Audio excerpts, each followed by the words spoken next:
نحمدہ ونصلی علی رسولہ الکریم اما بعد۔ سورہ بقرہ کا دوسرا رکوع کل 13 آیات پر مشتمل ہے۔ کل میں نے 9 آیات کی تلاوت کی تھی، لیکن ہمارا درس 7 آیات تک ہی جا سکا تھا، لہٰذا میں ان میں سے بھی 2 آیات کی آج تلاوت کر رہا ہوں اور بقیہ رکوع کی بھی۔ اعوذ باللہ من الشیطان الرجیم، بسم اللہ الرحمن الرحیم۔ وَإِذَا لَقُوا الَّذِينَ آمَنُوا قَالُوا آمَنَّا وَإِذَا خَلَوْا إِلَىٰ شَيَاطِينِهِمْ قَالُوا إِنَّا مَعَكُمْ إِنَّمَا نَحْنُ مُسْتَهْزِئُونَ اللَّهُ يَسْتَهْزِئُ بِهِمْ وَيَمُدُّهُمْ فِي طُغْيَانِهِمْ يَعْمَهُونَ أولئك الذين اشتروا الضلالة بالهدى فما ربحت تجارتهم وما كانوا مهتدين مثلهم كمثل استوقد نارا فلما أضاءت ما حوله ذهب الله بنورهم وتركهم في ظلمات لا يبصرون صم بكم عمي فهم لا يرجعون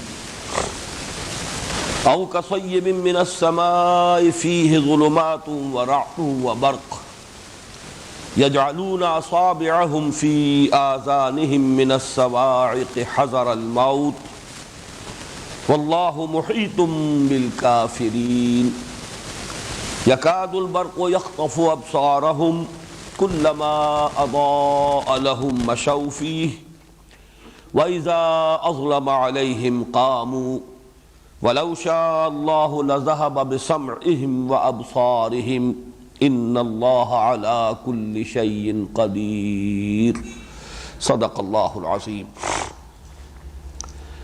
رب اشرح لي صدری ویسر لي امری واحلل عقدۃ من لسانی یفقہوا قولی۔ اللہم ربنا الہمنا رشدنا واعذنا من شرور انفسنا۔ اللہم ارنا الحق حقا وارزقنا اتباعہ وارنا الباطل باطلا وارزقنا اجتنابہ۔ اللہم انا نعوذ بک من الشک والشرک ونعوذ بک من النفاق والریاء۔ اللہم اعذنا من النفاق، اللہم اعذنا من النفاق، آمین یا رب العالمین۔ سورہ بقرہ کے دوسرے رکوع کی ابتدائی 9 آیات میں کل میں یہ عرض کر چکا ہوں کہ صراحت کے ساتھ مذکور نہیں ہے کہ یہ کن لوگوں کا تذکرہ ہے۔ تقریباً اجماع ہے مفسرین کا کہ یہاں منافقین کا تذکرہ ہو رہا ہے، اگرچہ یہاں لفظ نفاق یا منافق استعمال نہیں ہوا۔ صرف ایک منفرد رائے ہے مولانا امیر حسن اصلاحی صاحب کی کہ یہاں اصل روح سخن جو ہے وہ یہود کی طرف، بالخصوص ان کے علماء کی طرف ہے۔ میں عرض کر چکا ہوں کہ اس دوسری رائے میں بھی کافی وزن ہے۔ اگر ہم سیاق و سباق کو دیکھیں، نظم کلام کو دیکھیں، تو یہ بات بھی قوی معلوم ہوتی ہے کہ ان آیات میں اصل روح سخن یہود کی طرف ہے۔ البتہ تعویل عام کے اعتبار سے اس میں کوئی شک نہیں کہ جس بات پر تقریباً اجماع ہے مفسرین کا وہی بات درست ہے، اس لیے کہ اس میں جو کردار بیان ہو رہا ہے وہ 100% راست آتا ہے منافقین کے کردار پر، اور یہ میں سمجھتا ہوں قرآن مجید کا اعجاز ہے کہ ایک خاص ٹائم اینڈ سپیس کمپلیکس میں اس کا نزول ہوا، لیکن اس میں ہدایت جو ہے وہ ابدی ہے، اور ظاہر ہے کہ وہ جو ابدی ہدایت ہے وہ تعویل عام ہی کے اعتبار سے سامنے آتی ہے۔ چنانچہ آج ہم جس آیت سے شروع کر رہے ہیں، اگرچہ اس کا کسی قدر بیان کل ہو چکا ہے، لیکن پھر نوٹ کر لیجئے وَإِذَا لَقُوا الَّذِينَ آمَنُوا قَالُوا آمَنَّا۔ جب وہ ملاقات کرتے ہیں اہل ایمان سے تو کہتے ہیں کہ ہم بھی ایمان والے ہیں، ہم بھی ایمان رکھتے ہیں، یا ہم بھی ایمان لے آئے ہیں۔ منافقین کو اگر سامنے رکھیں گے تو ایمان لے آنا زیادہ موضوع ترجمہ ہوگا، یہود کو سامنے رکھیں گے تو ہم بھی ایمان والے ہیں، ہم بھی ایمان رکھتے ہیں، یہ گویا کہ زیادہ صحیح ترجمہ ہوگا۔ وَإِذَا خَلَوْا إِلَىٰ شَيَاطِينِهِمْ قَالُوا إِنَّا مَعَكُمْ۔ جب وہ تخلیے میں ہوتے ہیں اپنے شیطانوں کے ساتھ تو وہ کہتے ہیں قالوا انا معکم، یقیناً ہم آپ کے ساتھ ہی ہیں، ہماری طرف سے کوئی تشویش اپنے دل میں پیدا نہ ہونے دیں کہ ہم آپ کا ساتھ چھوڑ گئے ہیں اور مسلمانوں کے ساتھ مل گئے ہیں۔ انا معکم انما نحن مستہزئون، یہ تو کچھ ذرا سی ہنسی ہے، دل لگی ہے، یا جسے ہم با محاورہ الفاظ انداز میں کہتے ہیں ذرا ہم انہیں بنا رہے ہیں مسلمانوں کو، اس سے زیادہ اس بات کی حقیقت نہیں ہے۔ اس کے ضمن میں مجھے خیال آیا کہ اسی سورہ بقرہ کی آیت نمبر 76-77 میں بھی ایک مضمون آ رہا ہے جس میں الفاظ کچھ اسی سے ملتے جلتے ہیں۔ وَإِذَا لَقُوا الَّذِينَ آمَنُوا قَالُوا آمَنَّا، اور یہاں اس میں کوئی شک نہیں ہو سکتا کہ یہاں یہود کا تذکرہ ہے، اس لیے کہ یہود بھی ظاہر بات ہے کہ جیسے کہ ہر قوم میں، ہر گروہ میں مختلف مزاجوں کے لوگ ہوتے ہیں، تو یہود بھی کی ایک شے کا نام تو نہیں تھا، ان میں بہت برے بھی تھے، اور ان میں جیسا کہ قرآن مجید میں آتا ہے، سورہ آل عمران میں آئے گا، کچھ اچھے لوگ بھی تھے، کچھ ایسے لوگ بھی تھے جو اپنی حق پرستی کا کچھ نہ کچھ بھرم قائم رکھنا چاہتے تھے، کچھ ایسے لوگ بھی تھے کہ جو اڑ گئے تھے سختی کے ساتھ اور کوئی معقول بات کسی درجے میں بھی ماننے کو تیار نہیں تھے۔ تو یہ تمام شیڈز کہ جو اہل مکہ میں ہمیں معلوم ہے کہ 12 برس حضور صلی اللہ علیہ وسلم کی دعوت کے رد عمل میں مختلف لوگ سامنے آئے، سب کا کوئی ایک ہی موقف نہیں تھا۔ اسی طریقے سے یہود میں بھی مختلف مزاج کے اور مختلف انداز اور موقف رکھنے والے لوگ تھے۔ ان میں سے کچھ وہ بھی تھے کہ جو کہتے تھے ہاں جو کچھ محمد کہہ رہے ہیں صلی اللہ علیہ وسلم یہ حق ہے، ہماری کتابوں میں بھی یہ لکھا ہوا ہے، جن باتوں کی کہ خبر دے رہے ہیں آپ کے رسول ہماری کتابوں میں بھی وہ درج ہے، گویا کہ ایک طرح سے تائید۔ لیکن صراحت کے ساتھ ایمان لانا، یہ کہنا کہ ہم ایمان لے آئے محمد پر صلی اللہ علیہ وسلم، اس سے گریز کرتے تھے، کسی درجے میں اپنی حقیقت پسندی کا یا حق پرستی کا کچھ مظاہرہ کہ ہاں یہ بات ہمارے ہاں اس طور سے لکھی ہوئی ہے، یہ بات صحیح ہے۔ لیکن جب یہ علیحدہ ہوتے تھے اپنی مجلسوں میں تو پھر ملامت کرتے تھے ایک دوسرے کو کہ یہ کیا کر رہے ہو، جو چیزیں تمہاری کتابوں میں درج ہیں تم بتا رہے ہو ان مسلمانوں کو، تو یہ تو تمہارے اوپر حجت قائم کریں گے قیامت کے دن کہ اللہ انہوں نے مانا تھا، انہوں نے تسلیم کیا تھا کہ ہماری کتابوں میں یہ سب کچھ درج ہے، لہذا یہ باتیں ہمیں بیان نہیں کرنی چاہیے، انہیں بتانی نہیں چاہیے۔ تو یہاں وہ آیت میں اب پڑھ رہا ہوں، وَإِذَا لَقُوا الَّذِينَ آمَنُوا قَالُوا آمَنَّا وَإِذَا خَلَا بَعْضُهُمْ إِلَىٰ بَعْضٍ، جب یہ اہل ایمان سے ملتے ہیں تو کہتے ہیں ہم بھی صاحب ایمان ہیں، ہم بھی ایمان رکھتے ہیں، لیکن جب وہ ہوتے ہیں خلوت میں ایک دوسرے کے ساتھ، قَالُوا وَتُحَدِّثُونَهُمْ بِمَا فَتَحَ اللَّهُ عَلَيْكُمْ لِيُحَاجُّوكُمْ بِهِ عِندَ رَبِّكُمْ أَفَلَا تَعْقِلُونَ، تو وہ پھر ملامت کرتے ہیں ایک دوسرے کو کہ کیا تم وہ باتیں بتا رہے ہو ان مسلمانوں کو جو اللہ نے تم پر کھولی ہیں، تمہیں جو کتاب دی تھی اس میں ان کا بیان ہے، تاکہ یعنی اس کا نتیجہ پھر یہ نکلے کہ قیامت کے دن اللہ کے ہاں جا کر یہ تمہارے ساتھ محاجہ کرے اور تم پر حجت قائم کرے، تو کیا تم عقل سے کام نہیں لیتے؟ اس طرح کی باتیں جو ہیں ہمیں ان سے نہیں کرنی چاہیے۔ اولا یعلمون ان اللہ یعلم ما یسرون وما یعلنون، تو کیا ان احمقوں کو یہ بات یاد نہیں رہی یا ان کے علم میں نہیں ہے کہ اللہ تو ہر شے کا جاننے والا ہے، خواہ یہ سے چھپا بھی لے تو اللہ کی نگاہوں سے تو وہ بات چھپی نہیں رہے گی۔ یہ گویا کہ ان کی ناسمجھی کی ایک دلیل ہے جس پر کہ قرآن مجید نے ایک طرح سے تعریض کی ہے۔ اب یہ آیت جو ہے یہ ثابت کر رہی ہے کہ یہ معاملہ یہود ہی کا ہے آپس میں، تو اس سے گویا کہ اس رائے کو تقویت پہنچتی ہے کہ یہ بات بھی یہود ہی سے متعلق ہے کہ وَإِذَا لَقُوا الَّذِينَ آمَنُوا قَالُوا آمَنَّا وَإِذَا خَلَوْا إِلَىٰ شَيَاطِينِهِمْ، اب دیکھیے وہاں تھا اذا خلا بعضهم الى بعض آپس میں، یہاں ہے خلاؤ الى شیاطینہم۔ اب یہ شیاطین ان کے سردار ہیں، جیسا کہ میں کل عرض کر چکا ہوں، شطنا یہ آتا ہے تباعدا، بہت دور نکل گئے، یعنی اپنی ضد میں ہٹ درمی میں انتہا کو پہنچے ہوئے لوگ، تباعدا بہت دور ہو گیا۔ اور شاتا یشیتو احترق بالغضب والحسد، کوئی شخص جو ہے وہ غصے اور حسد میں جل رہا ہو تو وہ ہے شاتا یشیتو، اس سے پھر فعلان کا وزن بنے گا مبالغے کا، جو کہ حسد میں اور غصے میں کی آگ میں بالکل بھسم ہو گئے ہیں، جل بھول کر کباب ہو گئے، وہ لوگ تھے ان کے سردار، انہیں خطرہ تھا اصل میں کہ ہماری سرداری جا رہی ہے، ہماری سیادت، ہماری چودراہٹ، ہماری مسندیں، ہمارے ہاتھ چومتے ہیں لوگ، ہم سے آ کے مسئلے پوچھتے ہیں لوگ، ہم سے دین معلوم کرتے ہیں. اب یہ ساری سیادت، قیادت، چودراہٹ، ہماری مسند نشینی سب کو خطرہ لاحق ہو گیا ہے. تو یہ ان کا تکبر اور ان کا وہ غضب اور ان کا حسد ہے جس کی آگ میں وہ جلتے تھے ان کے علماء، کبار علماء جو ان کے سردار تھے. تو انہیں جا کر پھر وہ انہیں اطمینان دلانا پڑتا تھا ان لوگوں کو کہ نہیں نہیں، ہم نے ذرا کہہ دیا، مان لیا کہ ہاں یہ بات صحیح ہے، یہ بات ہماری کتاب میں بھی لکھی ہوئی ہے، اس درجے میں ہم بھی واقعی مومن ہیں، لیکن یہ آپ نہ سمجھیے کہ ہم آپ کا ساتھ چھوڑ کر جا رہے ہیں. قالوا انا معکم انما نحن مستہزئون، یہ تو ہم تھوڑا سا استہزاء کر رہے ہیں، مذاق کر رہے ہیں، یا یوں کہیے کہ مسلمانوں کو بنا رہے ہیں. اللہ یستہزئ بہم، حقیقتاً اللہ ان سے استہزاء کر رہا ہے. یہ گویا کہ تعبیر ہے صورتحال کی، ورنہ اللہ تعالیٰ کے لیے یہ کہ استہزاء کا لفظ کو موضوع نہیں ہے، لیکن صورت یہ ہے کہ یہ خود گویا کہ اپنے ہاتھوں اپنا مذاق بنوا رہے ہیں، قدرت ان کا مذاق اڑا رہی ہے.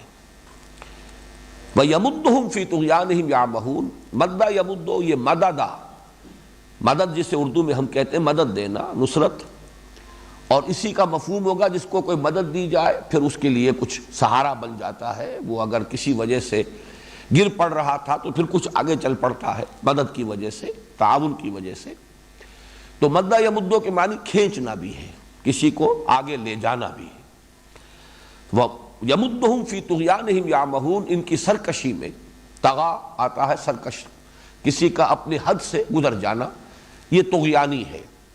دریا کو اپنی موج کی طغیانیوں سے کام، کشتی کسی کی پار ہو یا درمیان رہے تو طغیانی. دریا جب اپنے حدود کے اندر بہہ رہا ہے تو وہ صورت دوسری ہے، جب وہ اپنی حدود سے تجاوز کر گیا تو یہ طغیانی ہے.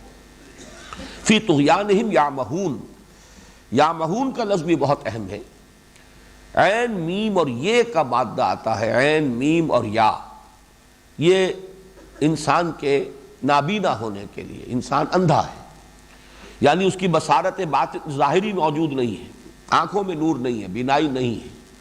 یہ لفظ آگے آئے گا.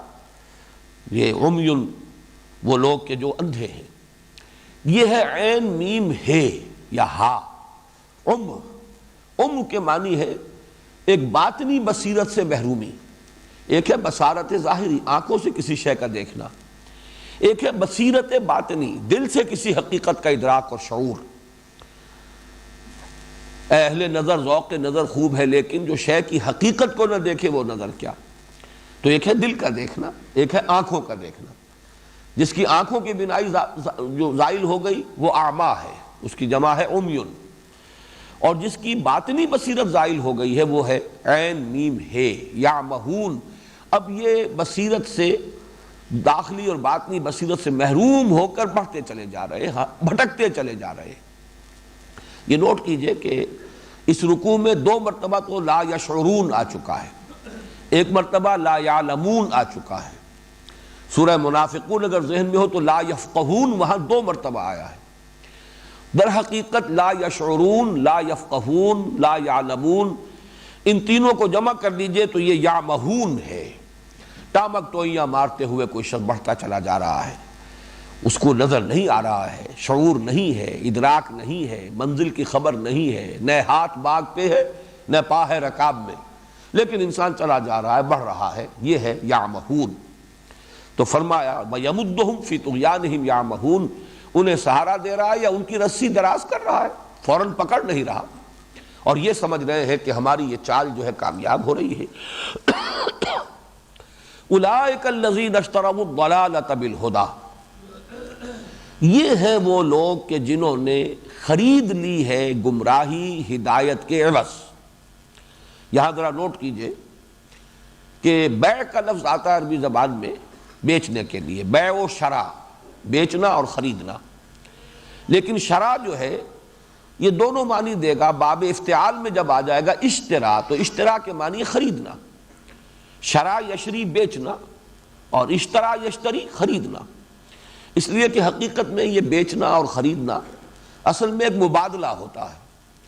جیسے کہ پہلے زمانے میں جب کہ کرنسی کا رواج نہیں تھا تو ساری تجارت جو ہے وہ مبادلے کی تھی، بارٹر کی تھی. کسی نے کھیت میں کام کیا ہے اور اس نے اگائے ہے کوئی فصل جو ہے اور اس پر محنت کر کے اناج اگایا ہے، کسی نے کرگھے پر بیٹھ کر کپڑا بنا ہے، بس وہ ضرورت کے اعتبار سے اس کا ایکسچینج کر لیتے تھے۔ اب کس کو قیمت کہیں گے اور کس کو کہیں گے کہ کموڈٹی ہے؟ اصل مال کون سا ہے، قیمت کون سی؟ دونوں ہی مال بھی ہے اور دونوں ہی کموڈٹی بھی ہے۔ یہ تو بیچ میں جب کرنسی آئی ہے تو اس کا ایک مفہوم معین ہوا ہے کہ یہ خریدار ہے اور یہ بیچنے والا ہے، جس نے کرنسی دی ہے وہ گویا کہ خریدار ہے اور جس نے کوئی مال دیا وہ بیچنے والا ہے۔ لیکن یہ مبادلے کے اعتبار سے شرا یشری بیچنا، اشترا یشتری خریدنا، مادہ ایک ہی ہے۔ چنانچہ قرآن مجید میں سورہ بقرہ کی آیت نمبر 206 ہم پڑھیں گے، وَمِنَ النَّاسِ مَن يَشْرِي نَفْسَهُ ابْتِغَاءَ مَرْضَاتِ اللَّهِ۔ لوگوں میں کچھ ایسے بھی ہیں کہ جو اپنی جانوں کو بیچتے ہیں اللہ کی رضا جوئی کے لیے، تن من دھن سے اللہ کی رضا کے طالب ہیں، جو کچھ اللہ نے دیا ہے وہ بھی صرف کرتے ہیں، اور جسم و جان میں جو توانائیاں ہیں، صلاحیتیں ہیں، انہیں بھی صرف کرتے ہیں اللہ کی رضا کے لیے، اللہ کو راضی کرنے کے لیے۔ اور دوسری طرف سورہ توبہ کی آیت نمبر 111 میں فرمایا، ان اللہ اشترى من المؤمنین انفسهم واموالهم بان لهم الجنہ، اللہ نے خرید لیے ہیں اہل ایمان سے ان کی جانیں بھی اور مال بھی، اس کے عوض کہ ان کے لیے جنت ہے۔ تو معلوم یہ ہوا کہ یہ شرع، بیع و شرع جو ہے اللہ کے ساتھ بندے کا، اور یہ الفاظ قرآن مجید اس لیے لاتا ہے کہ یہ انسانی ذہن سے بہت قریب ہے، عام انسان بھی سمجھتا ہے۔ کہیں فرماتا ہے تجارت کا لفظ آیا ہے، جیسے کہ یہاں بھی آ رہا ہے فما ربحت تجارتهم وما كانوا مهتدين۔ اسی طریقے سورہ صف میں ہے، یا ایھا الذین آمنوا هل ادلکم علی تجارۃ تنجیکم من عذاب الیم تؤمنون باللہ ورسولہ وتجاہدون فی سبیل اللہ باموالکم وانفسکم۔ تو یہ چونکہ بہت ہی بنیادی کانسیپٹس ہیں جن کو کہ ہر شخص بآسانی سمجھ سکتا ہے، تو بجائے اس کے کہ کوئی بھاری بھرکم فلسفیانہ اصطلاحات سامنے لائی جائیں یا منطق کی کہ جو ہے گتھیاں سلجھائی جائیں، قرآن مجید نے بڑا اپنا فطری اسلوب، جیسا کہ میں تعارف قرآن میں تفصیل سے عرض کر چکا ہوں، اس نے اپنا انداز بڑا فطری رکھا ہے، بہت سادہ۔ تو وہی لفظ ہے اولئک الذین اشتروا الضلالۃ بالہدی، یہ وہ لوگ ہیں جنہوں نے خرید لی ہے گمراہی ہدایت کے عوض۔ اب یہاں عام طور پر جو تصور ہے وہ تو یہ ہے کہ ایک طرف گمراہی ہے اور ایک طرف ہدایت ہے، گویا کہ انہوں نے چوائس کیا ہے، بجائے ہدایت کے گمراہی کو پسند کر لیا ہے۔ حالانکہ اس پر تو پھر اطلاق نہیں ہوتا بیع و شرع کا، مبادلہ تو تب ہوگا جب کوئی شے دے کر کوئی شے لی جائے۔ اسی لیے میں بار بار ترجمہ کر رہا ہوں، انہوں نے ہدایت دے کر گمراہی خریدی ہے۔ اولئک الذین اشتروا الضلالۃ بالہدی، اس کا لازمی تقاضا یہ ہے کہ ہدایت ان کے پاس پہلے ہو، اور یہی نقطہ ہے جس کو میں بیان کرنا چاہتا ہوں کہ واقعتاً ہدایت آ جاتی ہے، پھر انسان اپنے تعصب کی وجہ سے، ہٹ دھرمی کی وجہ سے، اپنی حیثیت، اپنی وجاہت، اپنے اقتدار کے تحفظ کے لیے، یا ویسے ہی اپنے تعصب میں وہ پھر اس کو رد کرتا ہے اور گمراہی خریدتا ہے۔ چنانچہ سورہ منافقون میں بڑی پیاری آیت آئی ہے۔ ویسے تو یہ کہ قرآن مجید سے ہمیں معلوم ہے کہ جب بھی کوئی حق بات انسان کے سامنے آئے، دل گواہی دے دے کہ یہ حق ہے، اس کو قبول کرنے میں اور اس کا اعتراف کرنے میں عافیت ہے۔ اگر انسان حق کو پہچاننے کے بعد اسے رد کرتا ہے کسی تعصب کی وجہ سے، کسی مصلحت کی وجہ سے، کسی ہٹ درمی کی وجہ سے، تو گویا کہ اس نے اپنے آپ کو جان بوجھ کر محروم کیا ہے، اور یہی پروسیس ہے جو آگے بڑھ کر پوائنٹ آف نو ریٹرن تک انسان کو لے جاتا ہے کہ پھر اس میں حق کو پہچاننے کی صلاحیت ہی باقی نہیں رہتی، استعداد ہی سلب ہو جاتی۔ لیکن یہ بات قرآن مجید کی نص سے بھی ثابت ہے۔ منافقین کے بارے میں فرمایا ذالک بانہم آمنوا ثم کفروا فطبع علی قلوبہم فہم لا یفقہون، یہ اس لیے کہ وہ ایمان لائے تھے، ہدایت آ گئی تھی ان کے پاس۔ ذالک بانہم آمنوا ثم کفروا، پھر انہوں نے کفر کیا۔ تو یہ ہے در حقیقت انہوں نے ایمان جو مل چکا، دل میں بات اتر چکی، حق منکشف ہو چکا، دل نے اسے قبول کر لیا۔ ذالک بانہم آمنوا ثم کفروا فطبع علی قلوبہم فہم لا یفقہون، تو ان کے دلوں پر مہر کر دی گئی اور اب وہ تفقہ سے خالی ہو چکے۔ یہ میں بار بار اس لیے بیان کر رہا ہوں کہ یہ قانون ہدایت و ضلالت قرآن کا بار بار آتا ہے قرآن میں، اور اس میں انسان ذرا سا اگر اس کے جو دونوں پہلو ہیں ان کو سامنے نہ رکھے تو اشکالات پیدا ہو جاتے ہیں۔ اللہ نے مہر کر دی تو اب وہ کیسے سمجھ سکتے تھے؟ ان کا کیا قصور ہے؟ اللہ ابتداً مہر نہیں کرتا، بلکہ یہ کہ جب انسان حق کو رد کرتا ہے پہچاننے کے بعد اس کی سزا کے طور پر، اور وہ بھی ایک دم نہیں، رفتہ رفتہ تدریجاً، جب آدمی اس پر اصرار کرتا ہے، اس پر اڑتا ہے، اسی پر اپنے طرز عمل کو مسلسل قائم رکھتا ہے، تو پھر ہوتے ہوتے تدریجاً وہ جو استعداد ہے حق کو پہچاننے کی وہ سلب ہو جاتی ہے، جس کا آخری درجہ یہ ہے کہ ختم اللہ علی قلوبہم وعلی سمعہم وعلی ابصارہم غشاوہ ولہم عذاب عظیم۔ اولئک الذین اشتروا الضلالۃ بالہدی فما ربحت تجارتہم، تو کچھ فائدہ نہ پہنچایا انہیں ان کی تجارت نے، کچھ نفع بخش نہ ہوئی ان کی تجارت، وما کانوا مہتدین، اور نہ ہوئے وہ ہدایت یافتہ اور ہدایت پانے والے۔ یہاں پر بھی نوٹ کیجئے، یہ جو میں نے بارہا عرض کیا ہے کہ عربی زبان میں جن الفاظ کے مادے جو ہیں سے حرفی مادے وہ قریب ہوتے ہیں، ان کے مفہوم میں بھی قرب ہوتا ہے۔ یہ ہے را با حا، ربح ہے، ربحت نفع ہونا، بڑھوتری ہونا، کسی چیز کے اندر اضافہ ہونا، منفعت بخش ہونا۔ را با اور وا، ربا، ربا کے معنی بھی بڑھنا ہے، اس کے اندر بھی نشو و نما پانا، اضافہ ہو جانا، بڑھ جانا، اگرچہ وہ ربا خاص طور پر جو ہے وہ مختص ہو گیا ہے اس حرام شے کے لیے، وہ اضافہ حرام ذریعے سے ہو رہا ہے، وہ ربا ہے، وہ حرام ہے اور اللہ تعالیٰ کے غضب کو بھڑکانے والا ہے۔ جائز طریقے سے نفع ہو رہا ہے تجارت سے، احل اللہ البیع وحرم الربا، اللہ نے بیع کو حلال ٹھہرایا ہے اور ربا کو حرام ٹھہرایا ہے۔ ناجائز ذریعے سے اگر اضافہ ہوا ہے تو وہ ربا ہے، اور جائز ذریعے سے تجارت کے نتیجے میں اضافہ ہوا ہے تو وہ ربح ہے۔ تو یہ ربح اور ربا، را با ہا، را با وا، یہ آپس میں بہت قریب بھی ہے اور مفہوم بھی، اصولی اعتبار سے مفہوم میں بھی بہت قرب ہے، اگرچہ یہ کہ اصطلاح کے اعتبار سے ان میں زمین و آسمان کا فرق ہو گیا۔ فما ربحت تجارتہم وما کانوا مہتدین، تو ان کی تجارت منفعت بخش نہ ہوئی اور نہ ہوئے وہ ہدایت یافتہ۔ یہاں وہ 9 آیات اب مکمل ہو گئی جو کل میں نے تلاوت کی تھی۔ اب بقیہ جو 4 آیات ہیں اس رکوع کی، ان میں 2 تمثیلیں آ رہی ہیں۔ ان 2 تمثیلوں کے بارے میں بھی 2 آراء ہیں۔ ایک رائے یہ ہے کہ یہ دونوں تمثیلیں منافقین ہی سے متعلق ہیں، لیکن ان کے شیڈز ہیں، ایک نفاق کی ایک آخری منزل کو پہنچ چکا ہے، اس کی مثال ہے، اور ایک ابھی درمیان میں ہے، کچھ اس کے اندر ابھی اس کا امکان ہے کہ وہ واپس لوٹ آئے اور اپنے اس روگ کا مداوع کر لے اور علاج کر لے تو رجوع کر سکے۔ اور ایک رائے یہ ہے کہ اصل میں جو پہلی تمثیل ہے وہ جو اس سورہ مبارکہ کے پہلے رکوع کے آخر میں جن کا تذکرہ ہوا ہے، ان الذین کفروا سواء علیہم انذرتہم ام لم تنذرہم لا یؤمنون، ختم اللہ علی قلوبہم وعلی سمعہم وعلی ابصارہم غشاوہ ولہم عذاب عظیم۔ گویا کہ 2 قسم کے کفر ہیں کہ جن کو بیان کیا گیا۔ ایک کفر وہ جو پہلے رکوع کی آخری 2 آیات میں آیا، ایک کفر یہ کہ مانن تو کفر ہے لیکن دعویٰ ایمان کا ہے، وَمِنَ النَّاسِ مَن يَقُولُ آمَنَّا بِاللَّهِ وَبِالْيَوْمِ الْآخِرِ وَمَا هُم بِمُؤْمِنِينَ، تو حقیقت میں تو یہ بھی کفر ہے۔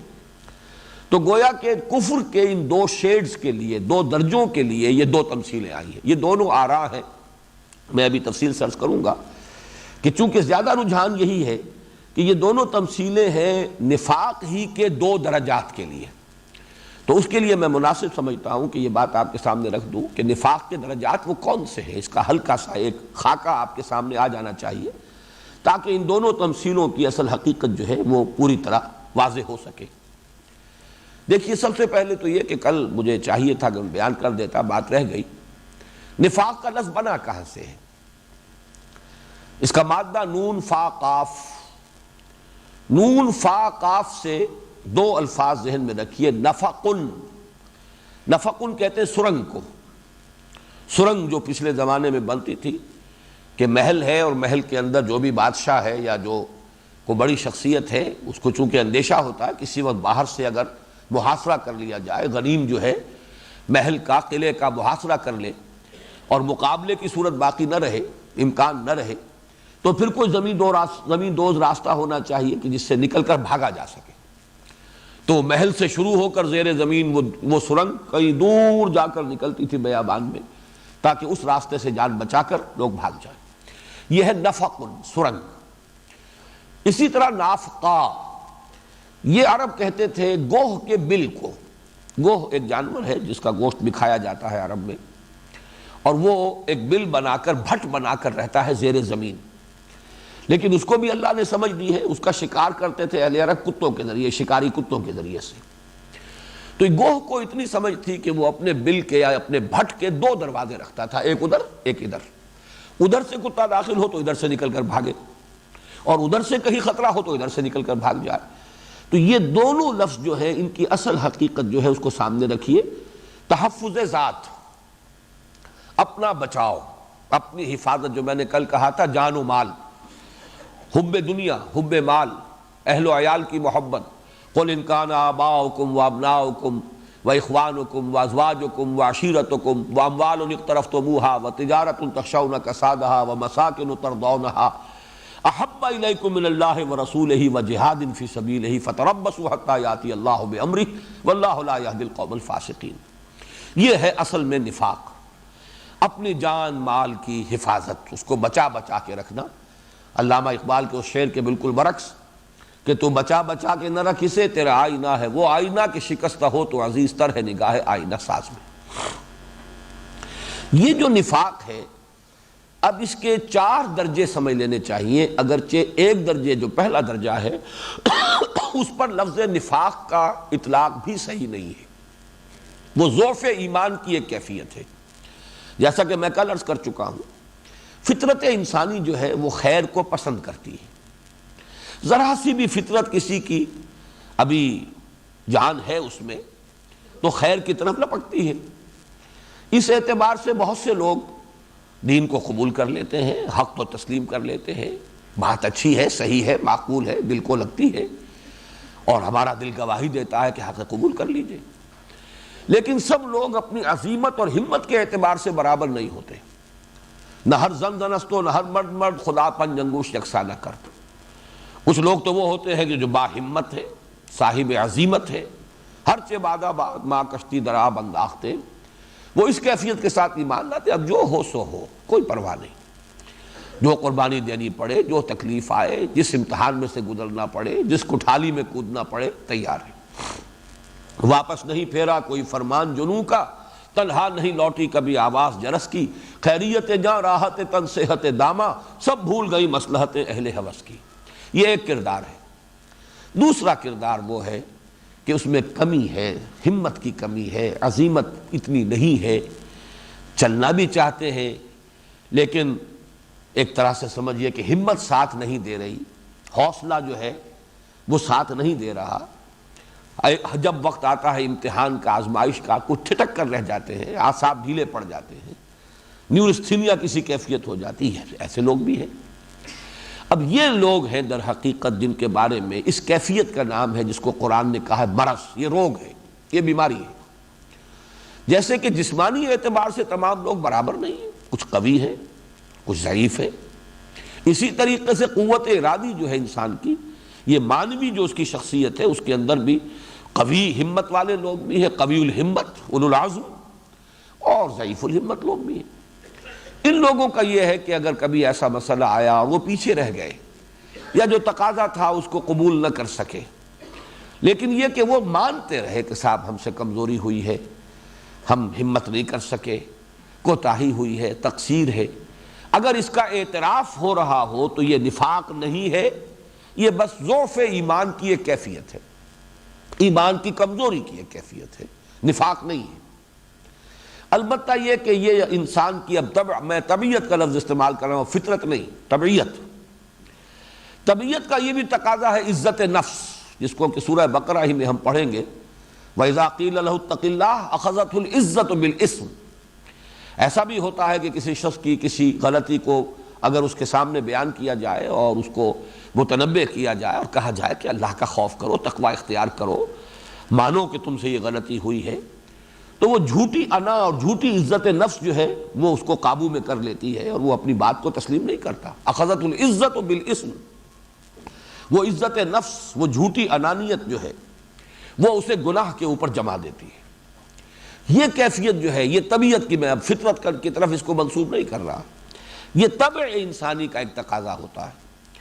تو بہت دفعہ جب انسان کہتا ہے کہ مجھ سے خطا ہوئی، مجھ سے غلطی ہوئی، میں تسلیم کرتا ہوں، ایک وقت میں آتا ہے کہ بجائے اس کے کیوں نہ جھوٹا بہانہ بنا دیا جائے، اجی نہیں ایسی بات نہیں ہے، میں تو مجبوری ہو گئی تھی، میں تو بالکل چلنے کے لیے تیار تھا، لیکن یہ کہ عین وقت پر یہ معاملہ ہو گیا ہے، میری اس کے اندر میری کوئی تقصیر نہیں ہے، کوتاہی نہیں ہے، بلکہ یہ تو ایک حادثہ ہے جو ہو گیا میرے ساتھ۔ یہاں سے اب نفاق کا آغاز ہوتا ہے۔ جھوٹ اصل میں نفاق کے ساتھ، اس کا چولی دامن کا ساتھ ہے۔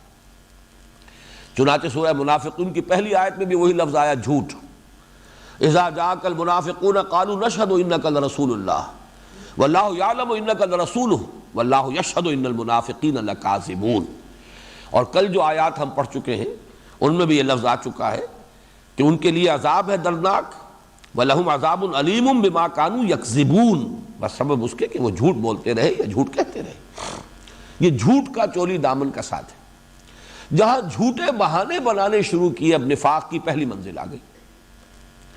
دوسری منزل یہ ہوتی ہے جب کہ انسان متواتر جھوٹے بہانے بناتا رہے تو خود اس کو یہ احساس ہونے لگتا ہے کہ اب لوگ کچھ زیر لب مسکراتے ہیں میری بات پر، میرا جھوٹ ان پر کھل چکا ہے۔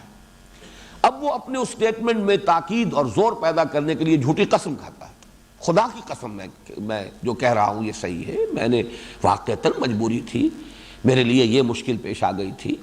تو قسمیں کھا کھا کر جب اب وہ اپنے آپ کو بچانے کی کوشش کرتے ہیں، چنانچہ یہ بھی سورہ منافقون میں آیت موجود ہے، اتخذوا ایمانہم جنۃ فصدوا عن سبیل اللہ، انہوں نے اپنی قسموں کو اپنی ڈھال بنا لیا ہے۔ یعنی لوگوں کے اعتراضات آ رہے ہیں، بھائی کیا ہوا تمہیں، کیا بات ہے فلاں موقع کے اوپر تم نظر نہیں آئے، فلاں موقع تھا بڑا اہم تھا دین کے لیے، اس دعوت کے لیے، اس تحریک کے لیے، بہت فیصلہ کن مرحلہ تھا، اور تم اس وقت جو ہے کہیں دبک گئے ہو، کہیں سامنے نظر نہیں آئے ہو۔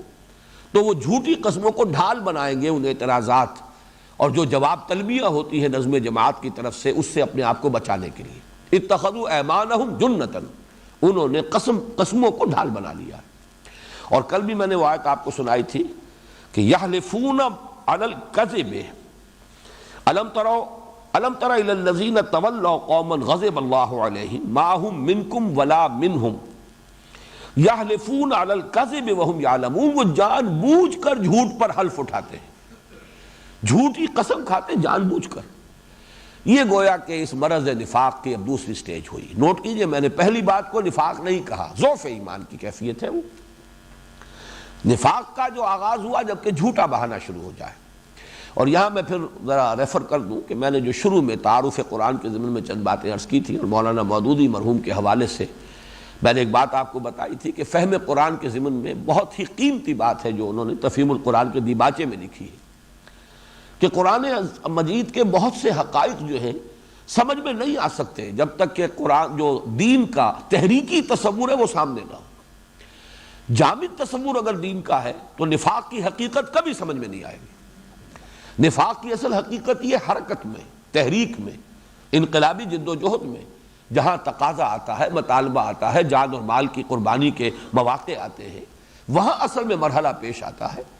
ورنہ جو شخص جد و جہد میں ہے ہی نہیں، نماز روزہ ہے، اپنا کچھ اور رسومات ہے وہ کر رہا ہے، اس کے لیے کہاں آزمائش آئے گی، اس طرح کے کوئی مراحل آئیں گے نہیں۔ تو نفاق کی اصل حقیقت سمجھ میں آتی ہے جبکہ وہ آپ کے پس منظر میں وہ موجود ہو، کہ یہ ایک حرکت تھی، یہ ایک جد و جہد تھی جو مختلف مراحل سے گزری ہے۔ پیسو ریزسٹنس کا بھی ایک دور تھا کہ جو مکے میں تھا، اب ایکٹیو ریزسٹنس کا دور شروع ہو چکا ہے مدینے میں۔ اب تو حکم ہے کہ نکلو، قاتلوا فی سبیل اللہ الذین یقاتلونکم ما لکم اذا قیل لکم انفروا فی سبیل اللہ ثاقلتم الی الارض، تمہیں کیا ہو گیا جب کہا جاتا ہے کہ نکلو اللہ کی راہ میں تو تم دھنسے جاتے ہو زمین کی طرف، جس کو ہم کہتے ہیں تمہارے پاؤں من بھر کے ہو جاتے ہیں، حرکت میں نہیں آ سکتے، جنبش نہیں کرتے، ساکت و ثابت ہو کر رہ جاتے ہو۔ یہ در حقیقت سمجھ میں آئے گا اگر وہ ڈائنامک کانسیپٹ جو ہے، دعوت و حرکت، تحریک، اگر یہ سامنے ہے تو یہ سارے حقائق جو ہے یہ واضح ہوں گے، اجاگر ہوں گے۔ اگر وہ کانسیپٹ نہیں ہے اور صرف کوئی اسٹیٹک کانسیپٹ ہے، جامد تصور ہے مذہب کا، اس میں یہ مسائل سمجھ میں آئیں گے ہی نہیں۔ اس اعتبار سے میں نے عرض کیا، جہاں جھوٹا بہانا شروع ہوا، نفاق کی پہلی سٹیج۔ اگلی سٹیج اب جھوٹی قسمیں، یحلفون علی الکذب، اور اس سے آخری اس کے بعد کی سٹیج جو ہے وہ سخت جھنجھلاہٹ کی سٹیج ہے۔ ایک بغض پیدا ہو جاتا ہے، ان لوگوں نے ہمیں کن مصیبتوں میں ڈال دیا، ان کی وجہ سے یہ پریشانیاں آ رہی ہیں۔ اگر یہ جیسے کہ ہم کہہ رہے ہیں کہ بھائی مصلحت کو دیکھو، مصالحت کر لو، خامخواہ ایگریسو ہونے کی کیا ضرورت ہے، خامخواہ جو ہے آگے بڑھ کر ایک کشمکش اور کشاکش کا آغاز کر دینا کیا ضروری ہے، چلے وہ اپنی باطل پر قائم ہے، قائم رہے، ہم اپنے حق کو لے کر بڑھیں، اپنے چلے، لیکن یہ کہ یہ کو ایگزسٹنس ہونا چاہیے، مصالحت ہونی چاہیے۔ قالوا انما نحن مصلحون، یہ میں کل بیان کر چکا ہوں کہ قرآن کی روح سے صلاح اور فساد ان دونوں کا اصل نظریہ کیا ہے۔ اگر کہیں پر اللہ کا دین غالب نہیں ہے، اللہ کا نظام قائم نہیں ہے، تو چاہے بظاہر کتنا ہی عمل ہو وہ صلاح نہیں ہے، فساد ہے، اور اس کے لیے جو جد و جہد کی جائے گی وہ ہے در حقیقت اصلاح، اور اس کے راستے میں کوئی رکاوٹ ڈالی جائے گی وہ افساد ہے، یعنی وہ مفسدین کا کردار ہے۔ یہ ہے بغض، جس کی میں ایک مثال دیتا رہا ہوں ہمیشہ کہ جس بلی کی دم کٹ گئی ہو وہ چاہتی ہے کہ سب کی دم کٹی رہے، لہذا منافقین یہ چاہتے تھے کہ کوئی بھی آگے نہ بڑھے۔ یہ لوگ جب آگے بڑھ جاتے ہیں، پکارا جاتا ہے، واپس نہیں پھیرا کوئی فرمان جنوں کا، تنہا نہیں لوٹی کبھی آواز جرس کی، جو لوگ اس شان کے ساتھ لبیک کہتے ہیں، کال آف ڈیوٹی کو ریسپونڈ کرتے ہیں، تو جو پیچھے رہ گئے وہ نمایاں ہو گئے۔ اگر سب بیٹھے رہتے تو سب برابر تھے، پیچھے رہنے والے نمایاں نہ ہوتے، لہذا آگے بڑھنے والوں سے ایک بغض، ایک دشمنی، ان پر کوئی مصیبت آئے تو اچھا ہے، یہ کوئی بہت ہی زیادہ ایڈونچرس ہو گئے ہیں، ان کے اندر کوئی بہت ہی زیادہ جسارتیں آ گئی ہیں، اچھا ہے انہیں کوئی سزا ملے تاکہ ان کو ہوش آئے اور یہ کچھ اپنے ان معاملات کے اندر کچھ میانہ روی اختیار کریں۔ یہ جو ہے بغض اور دشمنی اور شقاق، یہ پھر آخری سٹیج ہے جس پر جا کر گویا کہ اسی درجے کو انسان پہنچ جاتا ہے کہ ختم اللہ علی قلوبہم وعلی سمعہم وعلی ابصارہم غشاوہ ولہم عذاب عظیم۔ یہ چار سٹیجز اگر سامنے رکھیں گے تو اب ذرا ان دو تمثیلوں پر غور کیجئے۔ مثلہم کمثل الذی استوقد نارا، ان کی مثال اس شخص کی سی مثال کے مانند ہے۔ مثال کہتے ہیں کسی چیز کے اندر کوئی مشابہت ہو تو اس شخص کسی کیفیت کے مشابہ ہے۔ ان کا معاملہ مثلہم کمثل الذی استوقد نارا، اور یہاں ذرا سمجھ لیجئے تشبیہ اور تمثیل میں ایک فرق ہے۔ تشبیہ ہوتی ہے مفرد، ایک شے کو دوسری شے سے تشبیہ دے دی جائے، یہ تشبیہ ہے۔ تشبیہ میں تو بہت زیادہ مطابقت ضروری ہے۔ تمثیل جو ہے وہ مرکب تشبیہ ہوتی ہے، ایک سچویشن کو دوسری سچویشن کے مشابہ سامنے رکھ دیا جائے، اس میں تمام اجزاء کی مطابقت جو ہے وہ لازم نہیں ہوتی، اس کا جو سم ٹوٹل ہے، اس کا جو مجموعی ایفیکٹ ہے وہ مشابہ ہو جانا چاہیے۔ جو مشبہ لہو ہے جس کے لیے تشبیہ دی جا رہی ہے اس کے ساتھ ایک بحیثیت مجموعی اس کی مشابہت قائم ہو جائے، بس ضروری نہیں ہے کہ اس کے تمام اجزاء جو ہے اس سے ہر جز جو ہے مشبہ بہی اور مشبہ لہو کے تمام اجزاء ایک دوسرے کے ساتھ پوری طریقے سے کورسپونڈ کر رہے ہیں، یہ لازم نہیں ہے۔ تو تمثیل اور تشبیہ کے اس فرق کو ذہن میں رکھیے۔ ایک سچویشن بحیثیت مجموعی اس کا ایک تاثر سامنے آ رہا ہے اور اس کے اندر مشابہت ہے ان کی جو باطنی کیفیت ہے اس کے ساتھ۔ مثلہم کمثل الذی استوقد نارا، ان کی مثال یا ان کی مشابہت اس شخص کسی کیفیت کے مشابہ ہے جس نے آگ روشن کی۔ وقود کہتے ہیں ایندھن کو، وقودھا الناس والحجارہ، یہ متعدد مرتبہ آیا ہے قرآن مجید میں۔ جہنم کے بارے میں کہا گیا اس کا ایندھن ہوں گے انسان بھی اور پتھر بھی۔ تو ایندھن کو طلب کرنا تاکہ اس سے آگ روشن کی جائے، آگ جلائی جائے، یہ ہے استیقاد، باب استفعال، وہ لفظ یہاں پر آیا ہے۔ مثلہم کمثل الذی استوقد نارا، ان کی مثال اس شخص کی کیفیت کے مانند ہے جس نے آگ روشن کی۔ فلما اضاءت ما حولہ، تو جب اس آگ نے، چونکہ نار جو ہے وہ مؤنث ہے عربی میں، تو یہاں آیا ہے اضاءت، مؤنث کا صیغہ ہے، جب اس آگ نے روشن کر دیا ما حولہ، اس کے ماحول کو، جو ارد گرد جو ہے روشن ہو گیا، ذہب اللہ بنورہم، اللہ نے سلب کر لیا ان کا نور بصارت، لے گیا اللہ ان کی بینائی، وَتَرَكَهُمْ فِي ظُلُمَاتٍ لَا يُبْصِرُونَ، اور چھوڑ دیا ان کو اندھیروں میں کہ کچھ نہیں دیکھتے. سُمٌّ بُکْمٌ عُمْیٌ فَهُمْ لَا يَرْجِعُونَ. وہ سم کہتے ہیں بہرے کو، اسم کی جمع ہے. بکمن ابکم کی جمع ہے، ابکم کہتے ہیں گونگے کو. عمیٌ اعما کی جمع ہے، اعما کہتے ہیں اندھے کو. یہ بہرے ہیں، گونگے ہیں، اندھے ہیں. فہم لا یرجعون، اب یہ لوٹنے والے نہیں ہیں، پلٹ کر آنے والے نہیں. اس میں پہلے تو تمثیل کو سمجھ لیجئے. مجھے علامہ اقبال کا ایک شعر یاد آیا کہ اندھیری شب ہے جدا اپنے قافلے سے ہے تو، تیرے لیے ہے میرا شعلہ نوا قندیل. کبھی وہ ہفت روزہ نکلا کرتا تھا قندیل، اور اس پر یہ شعر علامہ اقبال کا درج ہوتا تھا. تو اس میں جو نقشہ کھینچا جا رہا ہے وہ یہ ہے کہ کوئی قافلہ ہے اور وہ کہیں رات کو کہیں بھٹک گیا ہے، راستے سے کہیں بھٹک گیا، لیکن رات بہت سخت اندھیری ہے، تاریک ہے، اس میں اب راستہ نظر نہیں آ رہا، کدھر جائیں. یہ کیفیت جو ہے اس کو ذرا چشم تصور سے دیکھیے کہ کوئی باہمت شخص اٹھتا ہے اور وہ کہیں سے ادھر ادھر سے ایندھن جمع کرتا ہے، ٹٹول کر کہیں سے لا کر، حاطب اللیل جسے کہا جاتا ہے. حالانکہ اس میں بڑے رسک ہوتے ہیں کہ اندھیرے میں آپ کوئی لکڑی جو ہے کوئی سانپ کے اوپر ہاتھ نہ ڈال دیں لکڑی سمجھ کر. لیکن بہرحال کسی باہمت آدمی نے یہ ساری محنت کی ہے، ایندھن جمع کیا ہے. استوقد، وقود ایندھن کو کہتے ہیں، اور پھر اس نے اس میں آگ لگا دی. اس آگ نے ماحول کو روشن کر دیا. پہلے سب لوگ ان کی بینائی سلامت تھی، باہر روشنی نہیں تھی، کچھ نہیں دیکھ پا رہے تھے. اب صورت تبدیل ہو گئی ہے کہ ماحول روشن ہو گیا ہے، لیکن اچانک حادثہ ہوتا ہے کہ کچھ لوگوں کی بینائی سلب ہو جاتی ہے، تو وہ تو جو کہ تو اندھیرے میں رہ گئے، انہیں کچھ نظر نہیں آ رہا. پہلے ماحول تاریک تھا، اپنی بصارت موجود تھی، لیکن نتیجہ یہ تھا کہ دیکھ نہیں پا رہے تھے. اب اگرچہ ماحول منور ہو گیا ہے، اپنی بصارت سلب ہو گئی، تو نتیجے میں تو وہی رہے، اندھے کے اندھے رہے کہ انہیں کچھ نظر نہیں آ رہا. ترکہم فی ظلمات لا یبصرون، انہیں چھوڑ دیا بھٹکنے کو ان کے انہی اندھیروں کے اندر کہ وہ کچھ نہیں دیکھ رہے، انہیں کچھ سجھائی نہیں دے رہا. اس میں ماحول وہ ہے در حقیقت حضور صلی اللہ علیہ وسلم کی بعثت سے قبل اندھیرا. قافلہ انسانی بھٹک رہا ہے.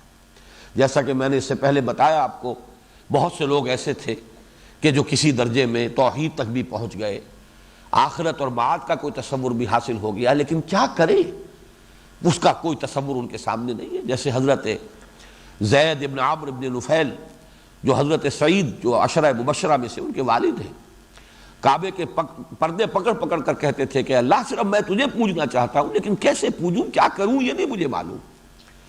اس ماحول میں محمد الرسول اللہ صلی اللہ علیہ وسلم کا ظہور ہوا. آپ نے ماحول کو منور کر دیا. اب راستہ نظر آ رہا ہے، ماحول منور ہو چکا ہے، آفتاب رسالت طلوع ہو گیا. لیکن کچھ لوگوں کی بینائی سلب ہو گئی، حسد کی وجہ سے، بغض کی وجہ سے. احترقوا، وہ جل بھن کر اپنے غضب اور اپنے حسد کی وجہ سے کباب ہو گئے، ان کی بینائی سلب ہو گئی. لہذا وہ اب اندھیروں ہی کے اندر بھٹک رہے ہیں. اگرچہ آفتاب رسالت اس وقت نصف النہار پر چمک رہا ہے، لیکن ان کی اپنی بصارت چونکہ سلب ہو چکی ہے، اپنی حسد کی وجہ سے، اپنے تکبر کی وجہ سے، اپنی انانیت کی وجہ سے، اپنے جو بھی چودراہٹ ہے اور اپنی جو مسندیں ہیں ان کے تحفظ کے لیے، لہذا یہ اب بھٹکتے رہیں گے. صم بکم عمی فہم لا یرجعون، یہ تو اب گونگے بھی ہیں، بہرے بھی ہیں، اندھے بھی ہیں، لوٹنے والے نہیں. یہ جو دو آیات ہیں، ان میں میرے نزدیک تو رائے وہ قوی ہے کہ یہ تمثیل ہے انہی کفار کے بارے میں. ان الذین کفروا سواء علیہم اانذرتہم ام لم تنذرہم لا یؤمنون ختم اللہ علی قلوبہم وعلی سمعہم وعلی ابصارہم غشاوہ. وہی تو تین چیزیں ہیں. دلوں پر اللہ نے مہر کر دی، کانوں پر مہر کر دی، آنکھوں پر پردے پڑ چکے ہیں. اور اب یہ تو سواء علیہم اانذرتہم ام لم تنذرہم لا یؤمنون، ان کی یہ کیفیت. وہی فرمایا لا یرجعون، اب یہ لوٹنے والے نہیں. تو یا تو یہ اس کفر صریح کے لیے تمثیل ہے، یا پھر یہ کہ یہ نفاق کی بھی اس آخری حد کو جو پہنچ گیا ہو، جو میں نے چوتھی منزل جو بیان کی ہے، یا تیسری منزل، نفاق کی تیسری منزل. لیکن یہ کہ اگر ضعف ایمان کا جو وہ مرض ہے اس کو بھی شامل کر لیں، اس لیے کہ سٹارٹنگ پوائنٹ تو وہی ہے. جیسے کہ آج کل بھی آپ کو معلوم ہو، انسان کسی وجہ سے کمزور اگر ہو گیا ہو، ریزسٹنس اس کی کم ہو گئی ہو، تو ہر طرح کے جراثیم اس پر حملہ آور ہو جائیں گے۔ نفاق کے جراثیم حملہ آور نہیں ہو سکتے جب تک کہ ایمان میں ضعف نہ آ گیا۔ ایمان اگر قوی ہے تو نفاق تو نقیص ہے، اس کا کیسے قریب آئے گا؟ وہ تو اس کے قریب پھٹک نہیں سکتا۔ ضعف ایمان کی جب کیفیت ہوتی ہے، فزیکل ویکنس ہے، ریزسٹنس کم ہو گئی ہے، تو جراثیم حملہ آور ہوتے ہیں۔ اسی طریقے سے جب ضعف ایمان کی کیفیت ہوتی ہے، اب نفاق کے حملہ آور ہونے کا امکان ہے۔ اگر اس کو شامل کریں تو 4 سٹیجز ہو گئی۔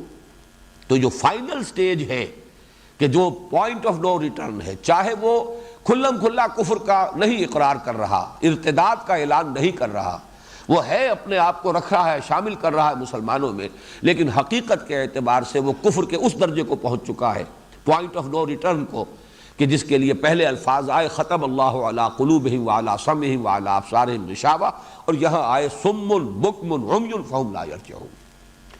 یہ ایک تمثیل ہے جو دونوں کے لیے، اور میرے نزدیک زیادہ صحیح بات یہی ہے کہ یہ ان کفار کے لیے تمثیل ہے۔ اب دوسری تمثیل دیکھیے، او کصیب من السماء فیہ ظلمات ورعد وبرق، یا جیسے زوردار میہ، بارش، موسلادھار بارش برس رہی ہو بلندی سے، آسمان سے۔ سما جو ہے اس کا مادہ ہے سین میم واو، سمف، اور وہ بلندی کے لیے کہتے ہیں، صاحب سمف، یہ عرب میں کہا جاتا ہے عالی جناب، جن کا رتبہ بڑا بلند ہے، عالی مرتبت، تو یہ علو کے لیے، بلندی کے لیے یہ لفظ ہے۔ تو سما، اب یہ کہ وہ 7 آسمان کیا ہیں، ان کی حقیقت کیا ہے، یہاں پہ اس سے کوئی بحث نہیں ہے۔ بارش برستی ہے اوپر سے، زوردار بلندی سے پانی جو ہے وہ چھاجو می برس رہا ہے۔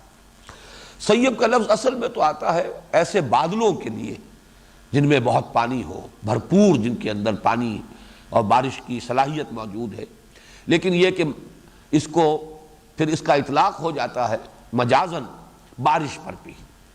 او کصیب من السماء فیہ ظلمات ورعد وبرق، یا جیسے بارش ہو رہی ہو آسمان سے یا بلندی سے، بڑی زوردار بارش، فیہ ظلمات، اس میں اندھیرے بھی ہیں، ورعد، اور کڑک ہے، وبرق، اور بجلی چمک رہی ہے، یعنی ایک طوفانی کیفیت۔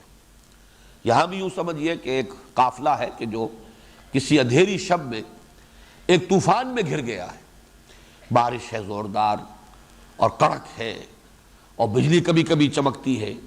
بجلی چمکتی ہے تو کچھ نہ کچھ نظر آتا ہے، دائیں کیا ہے، بائیں کیا ہے، سامنے کیا ہے، ادھر یہ درخت ہے، ادھر پہاڑ ہے، ادھر یہ ہے، لیکن یہ کہ وہ تو ایک انسٹنٹینیس ہے، وہ ایک بجلی چمکی تو کوئی نظر آ گیا، اس کے بعد فوراً جو ہے وہ تو ایک لمحے کے اندر ہی پھر وہ بجلی ختم ہو گئی۔ اس پوری تصویر کو ایک بحیثیت ایک مجموعے کے ذہن میں رکھیے۔ یجعلون اصابعهم فی آذانہم من الصواعق حذر الموت، وہ ڈال رہے ہیں اپنی انگلیاں اپنے کانوں میں، صاعقہ کہتے ہیں بہت بڑی کڑک، اور پھر اس کڑک سے بے ہوش ہونے پر بھی، صاعقہ موسیٰ، خر موسیٰ صاعقہ، یہ لفظ آیا ہے قرآن مجید میں سورہ اعراف میں، تو کسی بڑے کڑک کی وجہ سے، آواز کی وجہ سے انسان بے ہوش ہو جائے، اس کے لیے بھی، بے ہوشی کے لیے بھی یہ لفظ موجود ہے۔ تو من الصواعق، وہ جو کڑک اور گرج ہے، اس سے حذر الموت، موت کے خوف سے، یعنی کڑک اور آواز جو ہے، جیسا کہ آپ کو معلوم ہے کہ قیامت کے لیے بھی سورہ اسرافیل ہے جس کی وجہ سے کہ قیامت آئے گی، وہ آواز ہی ہے در حقیقت، کھڑکھڑانے والی آواز، القارعہ مالقارعہ وما ادراک مالقارعہ، اور وہ آواز ہی ہے کہ جو ہلاکت کا ذریعہ بنے گی۔ تو ان کڑاکوں کی وجہ سے، کڑکوں کی وجہ سے جان کا جو خوف ان کو لاحق ہو گیا، اس کی وجہ سے اپنے کانوں کے اندر انگلیاں ٹھوسے ہوئے ہیں۔ واللہ محیط بالکافرین، حالانکہ اللہ تعالیٰ تو ان کافروں کا احاطہ کیے ہوئے ہیں، اللہ تعالیٰ کی پکڑ سے تو نکلنے والا کوئی ہے نہیں، اگر موت کا وقت آ ہی گیا ہے تو وہ تو آ ہی جائے گی، چاہے آپ نے کانوں میں کتنی ہی انگلیاں ٹھوس لی ہوں۔ یہ ایک جملہ معترضہ ہے کہ یہ بھی در حقیقت ایک بزدلی کی سی کیفیت ہے، وہ ذوف ارادہ، اسی کی ایک کیفیت یہ ہے کہ ان کا نقشہ کھینچا جا رہا ہے کہ جیسے کانوں میں انگلیاں ٹھوسے ہوئے، خوف سے تھر تھر کانپ رہے ہیں۔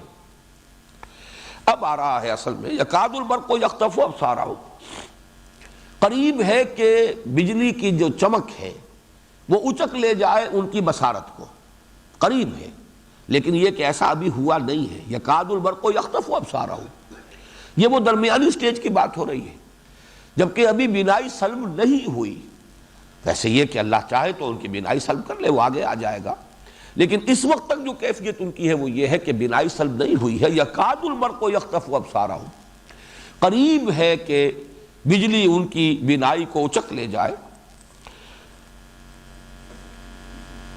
کلما اضاء لهم مشوا فیہ، جب جب اس کے لیے ان کے لیے وہ روشنی کر دیتی ہے، اس بجلی کی وجہ سے، برق کی وجہ سے روشنی ہوتی ہے، مشوا فیہ، اس میں کچھ چل لیتے ہیں، کچھ چل پھر لیتے ہیں، کچھ آگے بڑھ لیتے ہیں، کچھ حرکت ہو جاتی ہے۔ وَإِذَا أَظْلَمَ عَلَيْهِمْ قَامُوا، اور جب پھر تاریکی ہو جاتی ہے ان پر تو کھڑے کے کھڑے رہ جاتے ہیں، ٹھٹک کر کھڑے ہو کر رہ جاتے ہیں۔ وَلَوْ شَاءَ اللَّهُ لَذَهَبَ بِسَمْعِهِمْ وَأَبْصَارِهِمْ، اور اگر اللہ چاہتا، اگر اللہ چاہے تو لے جائے، سلب کر لے ان کی بھی بصارت کو بھی اور سماعت کو بھی۔ ان اللہ علی کل شیء قدیر، یقیناً اللہ ہر چیز پر قادر ہے۔ یعنی اللہ قادر ہے، لیکن اللہ کی سنت یہ نہیں ہے۔ جو اس کیفیت میں مبتلا رہنا چاہتے ہیں، نیمے دروں نیمے بروں، اس تمثیل کے اندر آپ نے دیکھا کہ نقشہ کھینچا گیا ہے وہ کچھ کمزور، کم ہمت، بزدل، ضعف ارادہ کے مریض، ان کا نقشہ کھینچا گیا ہے۔ اور جیسا کہ میں نے ابھی عرض کیا اور مولانا مودودی کا حوالہ دیا کہ یہ جو حرکت ہے، تحریک ہے، دعوت ہے، بالخصوص انقلابی دعوت، جیسا کہ میں کل عرض کر چکا ہوں، اس میں قدم قدم پر امتحان ہے، آزمائش ہے، ابتلا ہے، جان و مال کھپانے کا مطالبہ ہو رہا ہے۔ آؤ میدان میں نکلو، اللہ کی راہ میں نکلو، قربانیاں دو، اپنا وقت صرف کرو، اور ٹائم از منی، وقت ہی دولت ہے۔ جب آدمی سے وقت کا تقاضا کیا جاتا ہے تو وہ بھی گراں گزرتا ہے، شاق گزرتا ہے۔ گھریلو معاملات ہیں، اہل و عیال پر جو توجہ ہو سکتی تھی جس وقت میں، وہی وقت اگر اس دعوت اور تحریک کے لیے انسان لگا رہا ہے تو گھر میں بھی ایک بے چینی اور ایک طرح کے شکوہ اور شکایت کی کیفیت پیدا ہوتی ہے۔ وہ ایک اور امتحان ہے کہ جس سے انسان گویا کہ اپنے گھر کے اندر دو چار ہے۔ یہ سارے مسائل ہیں۔ اب ایک کیفیت تو وہی جس کو بار بار میں نے اسی فارسی کے الفاظ سے تعبیر کیا کہ ہر چے باد آباد، ماں کشتی دراب انداختے، یکسو ہو کر انسان چل رہا ہے، کسی شے کا خوف نہیں، کسی چیز کا ڈر نہیں، جو ہونا ہے ہو، ناراض ہوتا ہے کوئی ہو جائے، کسی سے کٹنا پڑتا ہے کٹ جائیں گے، تکلیف آتی ہے جھیلیں گے، صبر اور مصابرت۔ اور اس میں بھی یہ نوٹ کر لیجئے کہ انسان ایک دفعہ اس کا ارادہ کر لے اور عزم مصمم کر لے تو اللہ تعالیٰ آسانیاں پیدا کر دیتا ہے۔ پھر وہی چیزیں جو شروع میں نظر آتی ہیں کہ پہاڑ کی طرح کی مشکلات ہیں، رفتہ رفتہ محسوس ہونے لگتا ہے کہ نہیں ایسی کوئی بڑی بات نہیں تھی۔ جب آدمی وہاں سے گزر آتا ہے تو محسوس کرتا ہے کہ کوئی بڑی بات نہیں تھی، اللہ نے مدد کی ہے۔ تیسیر اسی کو کہتے ہیں، فَسَنُيَسِّرُهُ لِلْيُسْرَىٰ، تو ہم اس کے لیے آسانیاں پیدا کرتے چلے جائیں گے۔ دوسروں کو نظر آئے گا کہ یہ بات تو بڑی مشکل تھی، بڑا کٹھن مرحلہ تھا، اس نے یہ کیسے عبور کر لیا۔ جس کی وہ میرے سامنے جو سب سے بڑی مثال آتی ہے وہ غزوہ بدر میں حضرت معاذ اور معوذ رضی اللہ تعالی عنہما، یہ دو نوجوان انصاری جنہوں نے کہ ابو جہل کو قتل کیا ہے، ان میں سے ایک کے بارے میں یہ روایت ہے کہ ان کے ایک شانے پر تلوار کا وار پڑا، اور اتنا کاری وار کہ پورا بازو کٹ گیا، کوئی ایک تسمہ لگا رہ گیا، کوئی ایک ٹینڈن ہوگا کسی مسل کا، وہ جڑا رہ گیا۔ اب ظاہر بات ہے کہ ہاتھ بیکار ہے، لٹک رہا ہے، اور لٹکنے کی وجہ سے وہ اور الجھن پیدا کر رہا ہے، وہ اپنے دوسرے ہاتھ سے بھی فریلی اب وہ کوئی کام نہیں کر پا رہا ہے، اس لیے کہ یہ ہاتھ لٹکا ہوا، اس پر کنٹرول تو اس کا نہیں ہے، لیکن یہ کہ پریشان کر رہا ہے۔ تو آتا ہے روایت میں کہ انہوں نے اپنے اس ہاتھ کو ایک پاؤں کے تلے رکھا اور جھٹکا دے کر اسے اتار کے پھینک دیا کہ یہ رکاوٹ بن رہا ہے۔ اب میں نے جو بیان کیا اسی سے جھرجھری آتی ہے انسان کو کہ انسان یہ بھی کر سکتا، لیکن یہ کہ ہوتا ہے جب وہ یکسوئی اور کسی ایک چیز کی لگن اور دھن انسان کے سر پر سوار ہو جائے تو یہ چیزیں بڑی آسان ہو جاتی، دیکھنے والوں کو جھرجھری آئے گی، دیکھنے والے جو ہیں ان کے اوپر لرزہ طاری ہوگا، وہ سوچیں گے کہ یہ ایسے کٹھن مرحلوں سے یہ لوگ کیسے گزر رہے ہیں، لیکن شاید انہیں محسوس ہو رہا ہو کہ جیسے بڑا ہی کوئی سیدھا سا اور سپاٹ سا راستہ ہے ہموار جس پر کہ وہ بڑھ رہے ہیں۔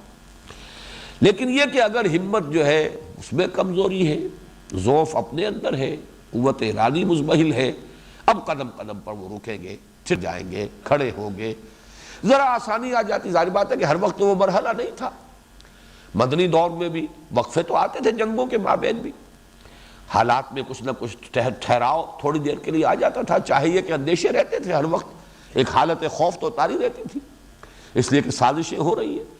مدینے کے اندر یہود کے قبائل جو آباد ہیں وہ سازشیں کر رہے ہیں، اسی طریقے سے دوسری طرف سازشیں ہو رہی ہیں، مکے سے خبریں آ رہی ہیں کہ یہ مشورے طے پا رہے ہیں۔ تو حالت خوف تو تھی، لیکن یہ کہ درمیان میں کچھ نہ کچھ انہیں ریلیف کا کچھ نہ کچھ وقفہ مل جاتا تھا۔ ایسی حالت میں تو وہ کچھ آگے چلیں گے، بڑھیں گے، نمایاں ہو جائیں گے، مسجد نبوی میں بھی اگلی صف میں آ کر بیٹھیں گے تاکہ معلوم ہو جائے کہ یہ لوگ جو ہے ایمان پر، اسلام پر، مسلمانوں کے ساتھ شانہ بشانہ شریک ہیں، چل رہے ہیں۔ اذا کلما اضاء لهم مشوا فیہ، یہ گویا کہ ایک کیفیت وہ ہے، جیسے ہی ذرا کوئی روشنی ہوتی ہے کچھ چل لیتے ہیں، کچھ لوگوں کے ساتھ مل کر ان کی معیت جو ہے اپنا بھی کوئی ثبوت دیتے ہیں کہ ہم بھی ساتھ ہیں۔ جیسے میں نے کل وہ آیت آپ کو سنائی تھی، وَمِنَ النَّاسِ مَن يَقُولُ آمَنَّا بِاللَّهِ فَإِذَا أُوذِيَ فِي اللَّهِ جَعَلَ فِتْنَةَ النَّاسِ كَعَذَابِ اللَّهِ وَلَئِن جَاءَ نَصْرٌ مِّن رَّبِّكَ لَيَقُولُنَّ إِنَّا كُنَّا مَعَكُمْ۔ لوگوں میں سے ایسے بھی ہیں کہ جو کہتے تو ہیں، دعویٰ کرتے ہیں ہم اللہ پر ایمان لے آئے، لیکن جب اللہ کی راہ میں انہیں ایذا پہنچائی جاتی ہے تو وہ لوگوں کی طرف سے ڈالی ہوئی آزمائشوں اور فتنے اور ابتلاء سے ایسے گھبرا اٹھتے ہیں جیسے اللہ کے عذاب سے گھبرانا چاہیے۔ وَلَئِن جَاءَ نَصْرٌ مِّن رَّبِّكَ، اور اگر اے نبی آپ کے رب کی طرف سے مدد آ جائے اور فتح ہو جائے، غلبہ حاصل ہو جائے، تو پھر یہ آ کھڑے ہوں گے، شامل ہوں گے، لَيَقُولُنَّ إِنَّا كُنَّا مَعَكُمْ، کہ ہم بھی آپ کے ساتھ ہی تھے۔ أَوَلَيْسَ اللَّهُ بِأَعْلَمَ بِمَا فِي صُدُورِ الْعَالَمِينَ، تو کیا اللہ خوب واقف نہیں ہے اس سے کہ جو لوگوں کے سینوں کے اندر ہے، ان کی کیفیات سے اللہ واقف نہیں؟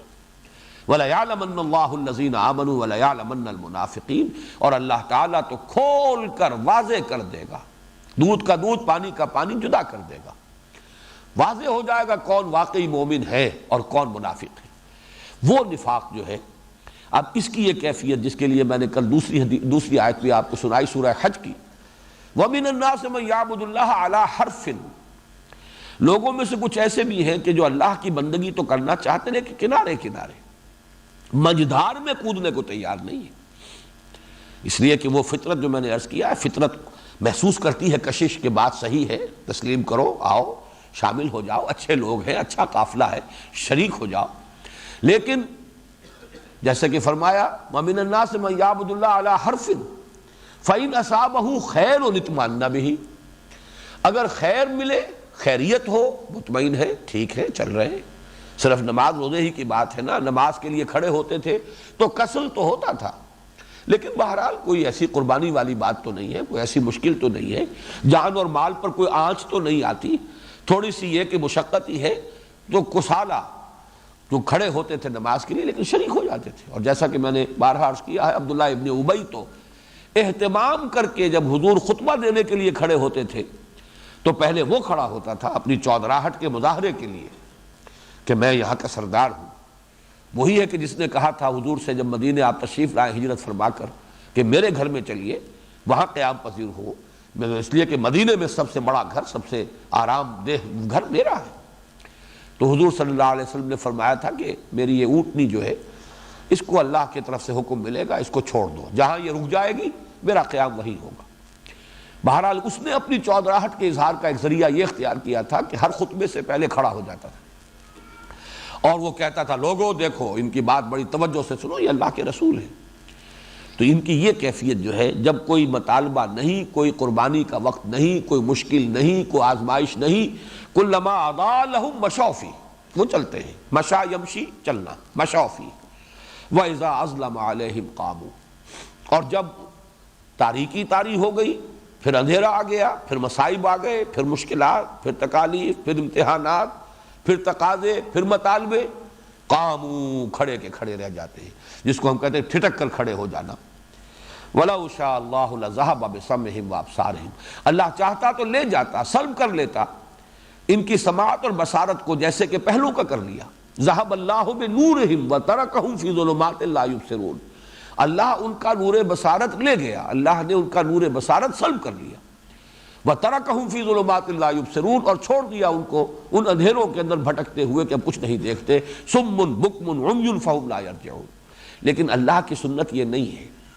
جو جس حد تک خود جاتا ہے وہی تک وہ قانون خداوندی کی گرفت میں آئے گا. اس میں اس کا اپنا فری چوائس برقرار رہے گا. وَلَوْ شَاءَ اللَّهُ لَذَهَبَ بِسَمْعِهِمْ وَأَبْصَارِهِمْ. ان لوگوں کی بھی اگر اللہ چاہتا تو ان کی سماعت بھی سلب کر لیتا، ان کی بصارت بھی سلب کر لیتا. ان اللہ علی کل شیء قدیر، اس لیے کہ اللہ تعالیٰ یقیناً ہر چیز پر قادر ہے، لیکن اس کا قانون یہ نہیں ہے. اس اعتبار سے یہ جو تمثیل نمبر 2 ہے، یہ بنیادی طور پر تو ضعف ایمان کی جو کیفیت میں نے بیان کی تھی، یہ اس کی تشبیہ ہے، اس کی تمثیل ہے. لیکن ابتدائی سٹیجز جو ہے نفاق کی، ان کو بھی یہ کور کر لے گی. البتہ نفاق کی وہ آخری شکل، اس میں اور کفر میں کوئی فرق نہیں، وہ تو بالکل ایک کفر ہے، سوائے اس کے کہ جس کی ایک مثال میں دیا کرتا ہوں کہ کوئی بہت بڑا شہتیر ہو یا کوئی چوکھٹ ہے، بڑی موٹی لکڑی نظر آ رہی ہے، لیکن اندر سے اسے دیمک چٹ کر چکی، گھن کھا چکا اس کو، صرف ایک ونیئر جو ہے باقی رہ جاتا ہے، ایک چھلکا سا لگا رہ جاتا ہے. اور یہ اللہ نے اتنی سمجھ دی ہے اس چھوٹے سے کیڑے کو بھی کہ اگر یہ ظاہر ہو گیا باہر اور بالکل ہم نے اس کو جو ہے آخری جو ہے اس کی جو کورنگ ہے وہ بھی ختم کر دی تو فوراً معلوم ہو جائے گا گھر والوں کو، اور پھر وہ ہمارا بندوبست کر لیں گے. لہذا وہ چھوڑتے ہوئے دیمک چڑھ رہی ہے اوپر، لیکن اوپر کا کور اس نے انٹیکٹ چھوڑا ہوا ہے تاکہ پتہ نہ چلے. یہی معاملہ منافقین کا ہے کہ بالآخر وہ اس کفر کی حد تک، آخری حد تک پہنچنے کے باوجود وہ اسلام کی ڈھال، اپنا کلمہ شہادت اور کچھ نہ کچھ نماز روزہ دکھاوے کا، ریاکاری کا، وہ برقرار رکھتے تھے کہ مسلمان شمار کیے جائیں، تاکہ ہمارا جو ہے معاملہ تعلق جو ہے ادھر سے بھی ٹوٹنے نہ پائے. ورنہ حقیقت کے اعتبار سے جیسا کہ ابھی میں نے سورہ منافقون کی آیت آپ کو سنائی، ذالک بانہم آمنوا ثم کفروا فتبع علی قلوبہم فہم لا یفقہون. یہ لوگ ایمان لائے تھے لیکن پھر انہوں نے کفر کیا ہے. میں اس کے حوالے سے جو کل چند باتیں میں نے عرض کی تھی انہیں پھر آپ کے سامنے لانا چاہتا ہوں کہ اصل میں یہ نفاق، اس میں جیسا کہ میں نے کل عرض کیا تھا، ایک ہے شعوری نفاق. یہ بہت شاذ ہوتا ہے. جان بوجھ کر کسی شخص کا منافق بننا یہ بالکل ایک بالکل شاذ سی بات ہے، سازشی کردار. جیسے کہ کل ہم نے وہ سورہ آل عمران کی آیت کے حوالے سے وقال طائفۃ من اہل الکتاب، اہل کتاب کے گروہ نے یہ سازش کی، طے کیا، آمنوا بالذی انزل علی الذین آمنوا وجہ النہار واکفروا آخرہ لعلہم یرجعون. صبح کے وقت اپنے ایمان کا اعلان کرو اور شام کو کفر کا اعلان کر دو، مرتد ہو جاؤ، علی الاعلان مرتد ہو جاؤ. لعلہم یرجعون، شاید کہ یہ بھی لوٹیں، کچھ نہ کچھ تو ہلیں گے، کچھ نہ کچھ تو شک پیدا ہو جائے گا، کچھ نہ کچھ کسی درجے میں تو اشتباہ کی کیفیت ان کے اندر بھی پیدا ہوگی. یہ جو جمے ہوئے ہیں، راسخ ہیں، رسوخ جو ہے ایمان کا، اس میں کمی آئے گی. تو وہ جو چند گھنٹے اس کا تصور کیجئے، جو شخص مسلمان بنا رہا اسے یہ معلوم ہے کہ میں مسلمان نہیں بنا ہوں بلکہ میں شعوری طور پر ارادے کے ساتھ دھوکہ دے رہا ہوں، یہ شعوری نفاق ہوا. لیکن یہ ہوئی ایک بالکل علیحدہ استثنائی کیفیت. اصل نفاق وہ ہے، اور جو مین بلک تھا اس نفاق کا، وہ شعوری نہیں تھا، غیر شعوری تھا. اسی لیے اس رکوع میں آپ نے دیکھا لا یشعرون لا یشعرون، ان کو شعور نہیں ہے، ان کو احساس نہیں ہے، یہ کدھر جا رہے ہیں، کس وادی میں بھٹک رہے ہیں، ان کو یہ معلوم نہیں ہے. لا یعلمون، یا جیسے کہ میں نے عرض کیا کہ سورہ منافقون میں آیا لا یفقہون فطبع علی قلوبہم فہم لا یفقہون. اب ان کے دلوں پر مہر ہو چکی ہے اور یہ تفقہ سے محروم کر دیے گئے، فہم حقیقی اب ان کے پاس نہیں رہا. اس کا در حقیقت وہ مرحلہ ہے. اور اس میں بھی مکی نفاق میں اور مدنی نفاق میں، مکی دور میں نفاق اور مدنی دور میں نفاق تھوڑا سا باریک فرق ہے.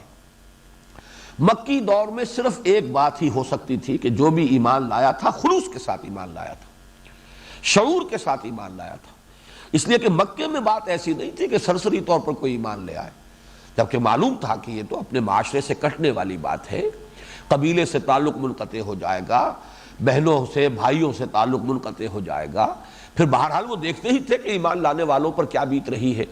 تو جو بھی ایمان لاتا تھا خلوص کے ساتھ لاتا تھا. البتہ یہ کہ جیسا کہ میں نے عرض کیا ہے، یہ قدرت کا معاملہ ہے، خدا پنج انگوش یکساں نہ کرد. نہ ہر مرد زن زنست نہ ہر مرد مرد، سب کے اندر وہ قوت ارادی اتنی قوی نہیں ہوتی۔ یہی وجہ ہے کہ کبھی کبھی جو ہے طبیعت کے اندر ایک کمزوری کا احساس، جیسے اعصاب جو ہے کوئی ڈھیلے پڑ رہے ہو، ہمت جواب دے رہی ہو، اسی کا وہ واقعہ آتا ہے جو سورہ عنکبوت کے ضمن میں وہ آیہ مبارکہ جو ہے اس کی وضاحت میں وہ واقعہ آتا ہے کہ جس زمانے میں شدید ترین پرسیکیوشن ہو رہی تھی مکے میں، تو صحابہ کا ایک وفد حضور کی خدمت میں آیا ہے، اور آپ اس وقت خانہ کعبہ کی ایک دیوار کے سائے میں اپنی ایک چادر سے ٹیک لگا کر استراحت فرما رہے تھے۔ ان میں حضرت خباب بن الارت رضی اللہ تعالیٰ عنہ راوی ہے اس واقعے کے، اور یہ وہ ہے کہ شدید ترین ان کو سزا دی گئی کہ دہکتے ہوئے اندارے زمین پر بچھائے گئے اور ان کو کرتا اتار کر کہا گیا ننگی پیٹھ لیٹ جاؤ، اور لیٹے۔ چنانچہ وہ پیٹھ کی کھال جلی، چربی پگھلی، اسی سے وہ انگارے ٹھنڈے ہوئے۔ یہ کیفیت، اور وہ بعد میں دکھایا کرتے تھے اپنا کرتا اٹھا کر لوگوں کو کہ یہ مجھ پر بیتی ہے اس وقت، اس لیے کہ وہ سارے نشان قبر جو ہے وہ جلی ہوئی وہ سب کے سامنے آتی تھی۔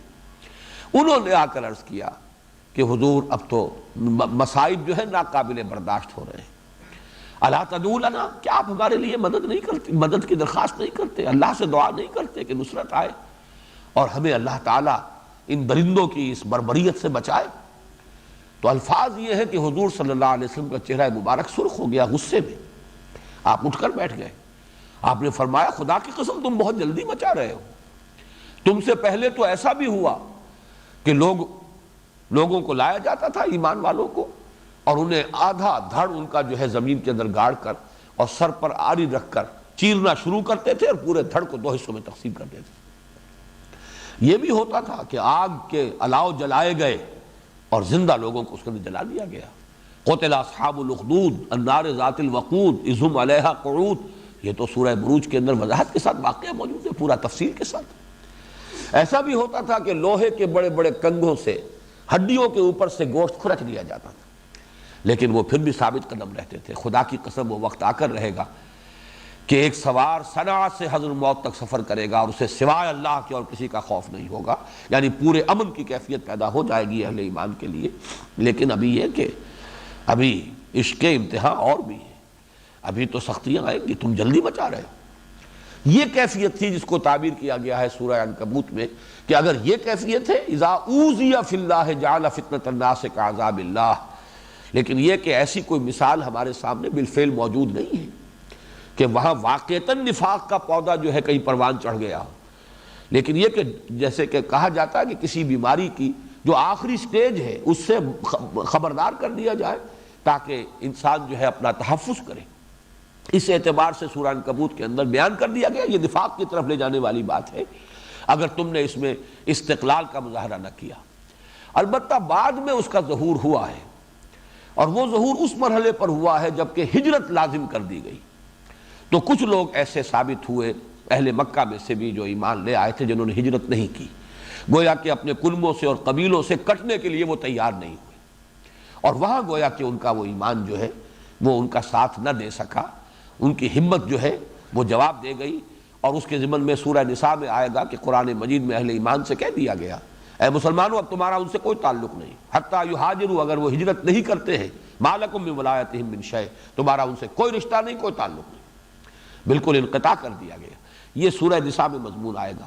لیکن مکی دور میں در حقیقت نفاق جو ہے کسی باضابطہ اس کا ظہور کسی بڑی یعنی ایک عددی اعتبار سے یا یہ کہ کوئی نمایاں کیفیت وہ سامنے نہیں آئی ہے ہجرت تک۔ البتہ مدینے میں آ کر اب دونوں کیفیتیں ہوئی۔ یہ مکی جو کیفیت تھی وہ بھی ہوئی، یعنی کچھ لوگ جو خلوص کے ساتھ جان بوجھ کر سمجھ کر ہر چیز کو شعور کے ساتھ قبول کرتے ہوئے ایمان لائے، لیکن بعد میں ہمت جواب دے جائے، یہ بالکل دوسری بات ہے۔ آپ نے ایک وقت ارادہ کیا ہے، پختہ کیا ہے، لیکن یہ کہ بعد میں جا کر جو ہے آپ کی کچھ ہمت کمزوری کا ظہور ہوا، قوت ارادی ساتھ جو ہے وہ چھوڑ رہی ہے۔ لیکن اس کے علاوہ وہاں ایسے لوگ بھی تھے کہ جو سرسری طور پر ایمان لے آئے۔ یہ سرسری طور پر ایمان لے آنا جو ہے اس کو سمجھ لیجئے، اس لیے کہ اگر اسے نہیں سمجھیں گے تو قرآن مجید کا ایک بہت اہم مضمون جو ہے وہ واضح نہیں ہوگا۔ اسی کی بڑی پیمانے پر شکل وہ تھی جو سورہ حجرات میں بیان ہوئی ہے، قالت الاعراب آمنا قل لم تؤمنوا ولكن قولوا اسلمنا ولما يدخل الايمان في قلوبكم۔ یہ سرسری طور پر ایمان لانا اس اعتبار سے ہوا کہ مدینے میں دو ہی قبیلے تھے جو اصل عربی الاصل ہے، اصل عرب قبائل. یہ جو یہود کے قبائل تھے تو ظاہر بات ہے عربی النسل نہیں ہے، یہ تو وہاں آ کر آباد ہوئے، آباد کار تھے وہاں. اصل جو یمن سے آئے ہیں عرب قبائل وہ اوس اور خزرج تھے جو آ کر مدینے میں آباد ہوئے.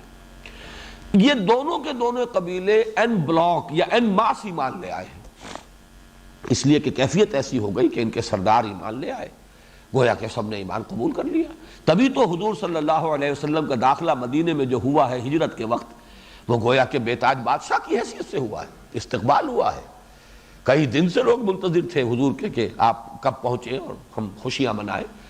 تو وہ جب داخلہ ہوا ہے تو ایک ایسے کہ بے تاج بادشاہ ہو، اس لیے کہ اوس اور خزرج دونوں کے اکابر، دونوں کے بڑے سردار ایمان لے آئے. اس اعتبار سے وہاں کچھ لوگ ایسے بھی تھے جو محض اس وجہ سے مسلمانوں میں شامل ہو گئے کہ اب قبیلہ پورا کا پورا جب مسلمان ہے تو ہم بھی مسلمان ہیں. یہ سرسری ایمان ہے. اسی لیے میں عرض کر رہا ہوں کہ اس کیفیت کی جو ہے پوری منطقی جو ہے انتہا وہ اس وقت ہوئی جب پورے عرب پر اسلام کا غلبہ ہو گیا.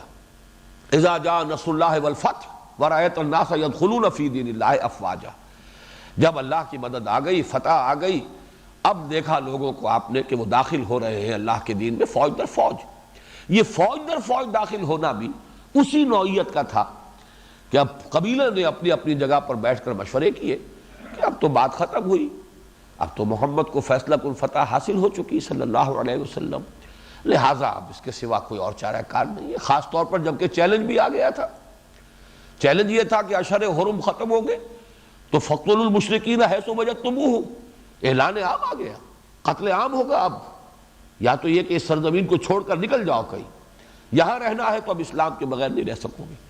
تو اب اس حالت میں جو لوگ ایمان لائے یقیناً ان میں مومنین صادقین بھی تھے، یقیناً ان میں منافق بھی تھے جو شعوری طور پر جنہوں نے یہ فیصلہ کیا ہو کہ ٹھیک ہے اب تو ہم بے بس ہو گئے.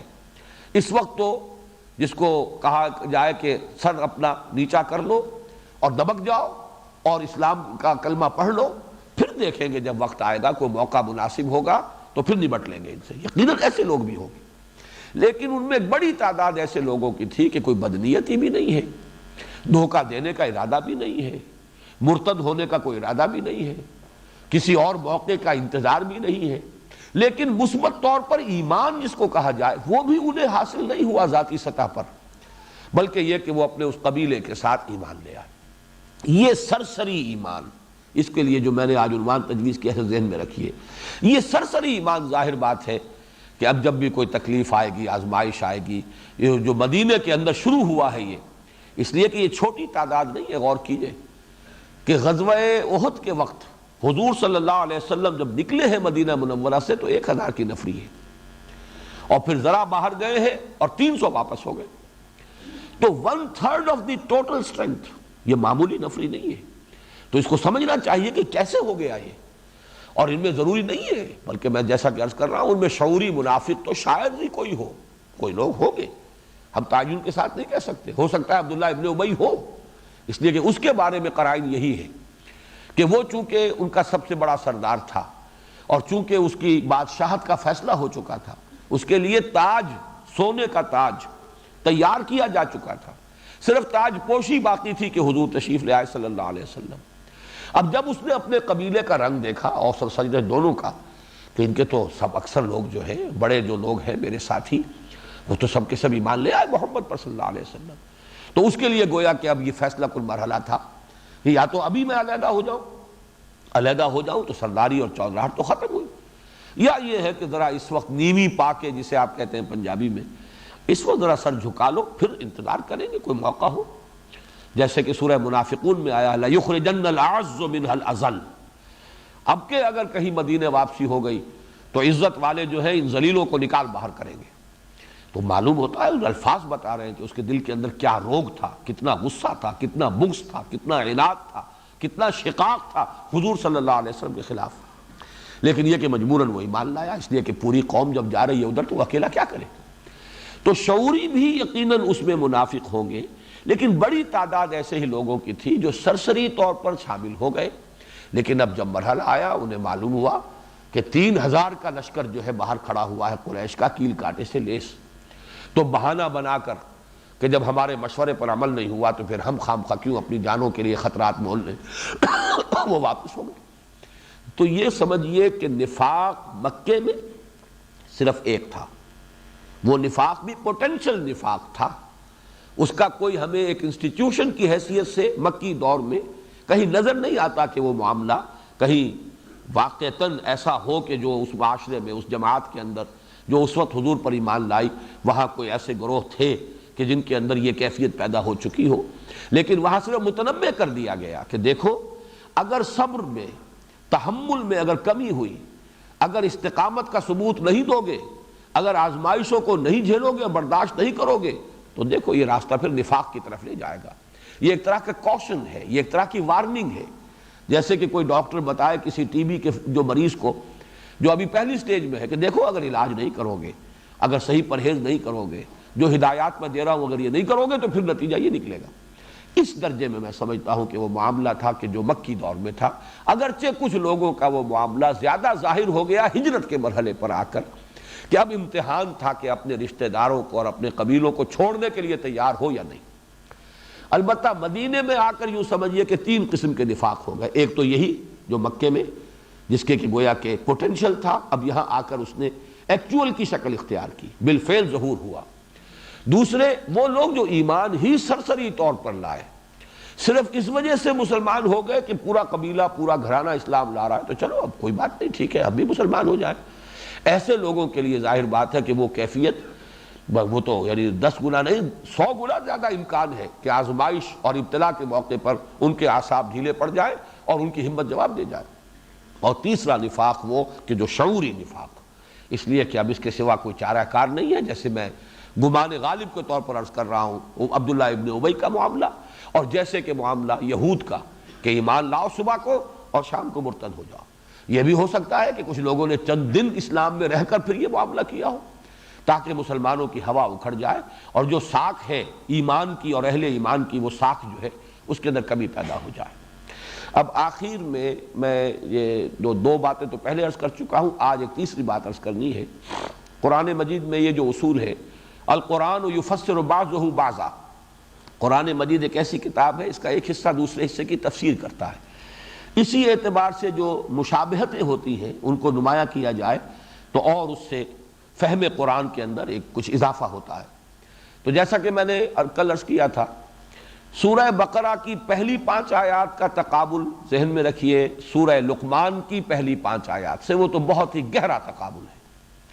جیسا کہ میں نے کل آپ کو بتایا تھا الف لام میم سے شروع ہوا دونوں جگہ، پھر یہ کہ وہاں ذالک الکتاب لا ریب فیہ، اور یہاں ہے تلک آیات الکتاب الحکیم، وہاں ہے ھدی للمتقین، اور سورہ لقمان میں ہے ھدی ورحمۃ للمحسنین، وہاں پھر آیا الذین یؤمنون بالغیب ویقیمون الصلاۃ ومما رزقناہم ینفقون، یہاں فرمایا الذین یقیمون الصلاۃ ویؤتون الزکاۃ وبالآخرۃ ہم یوقنون، یہاں بھی ہے وہاں بھی ہے جو کا تو۔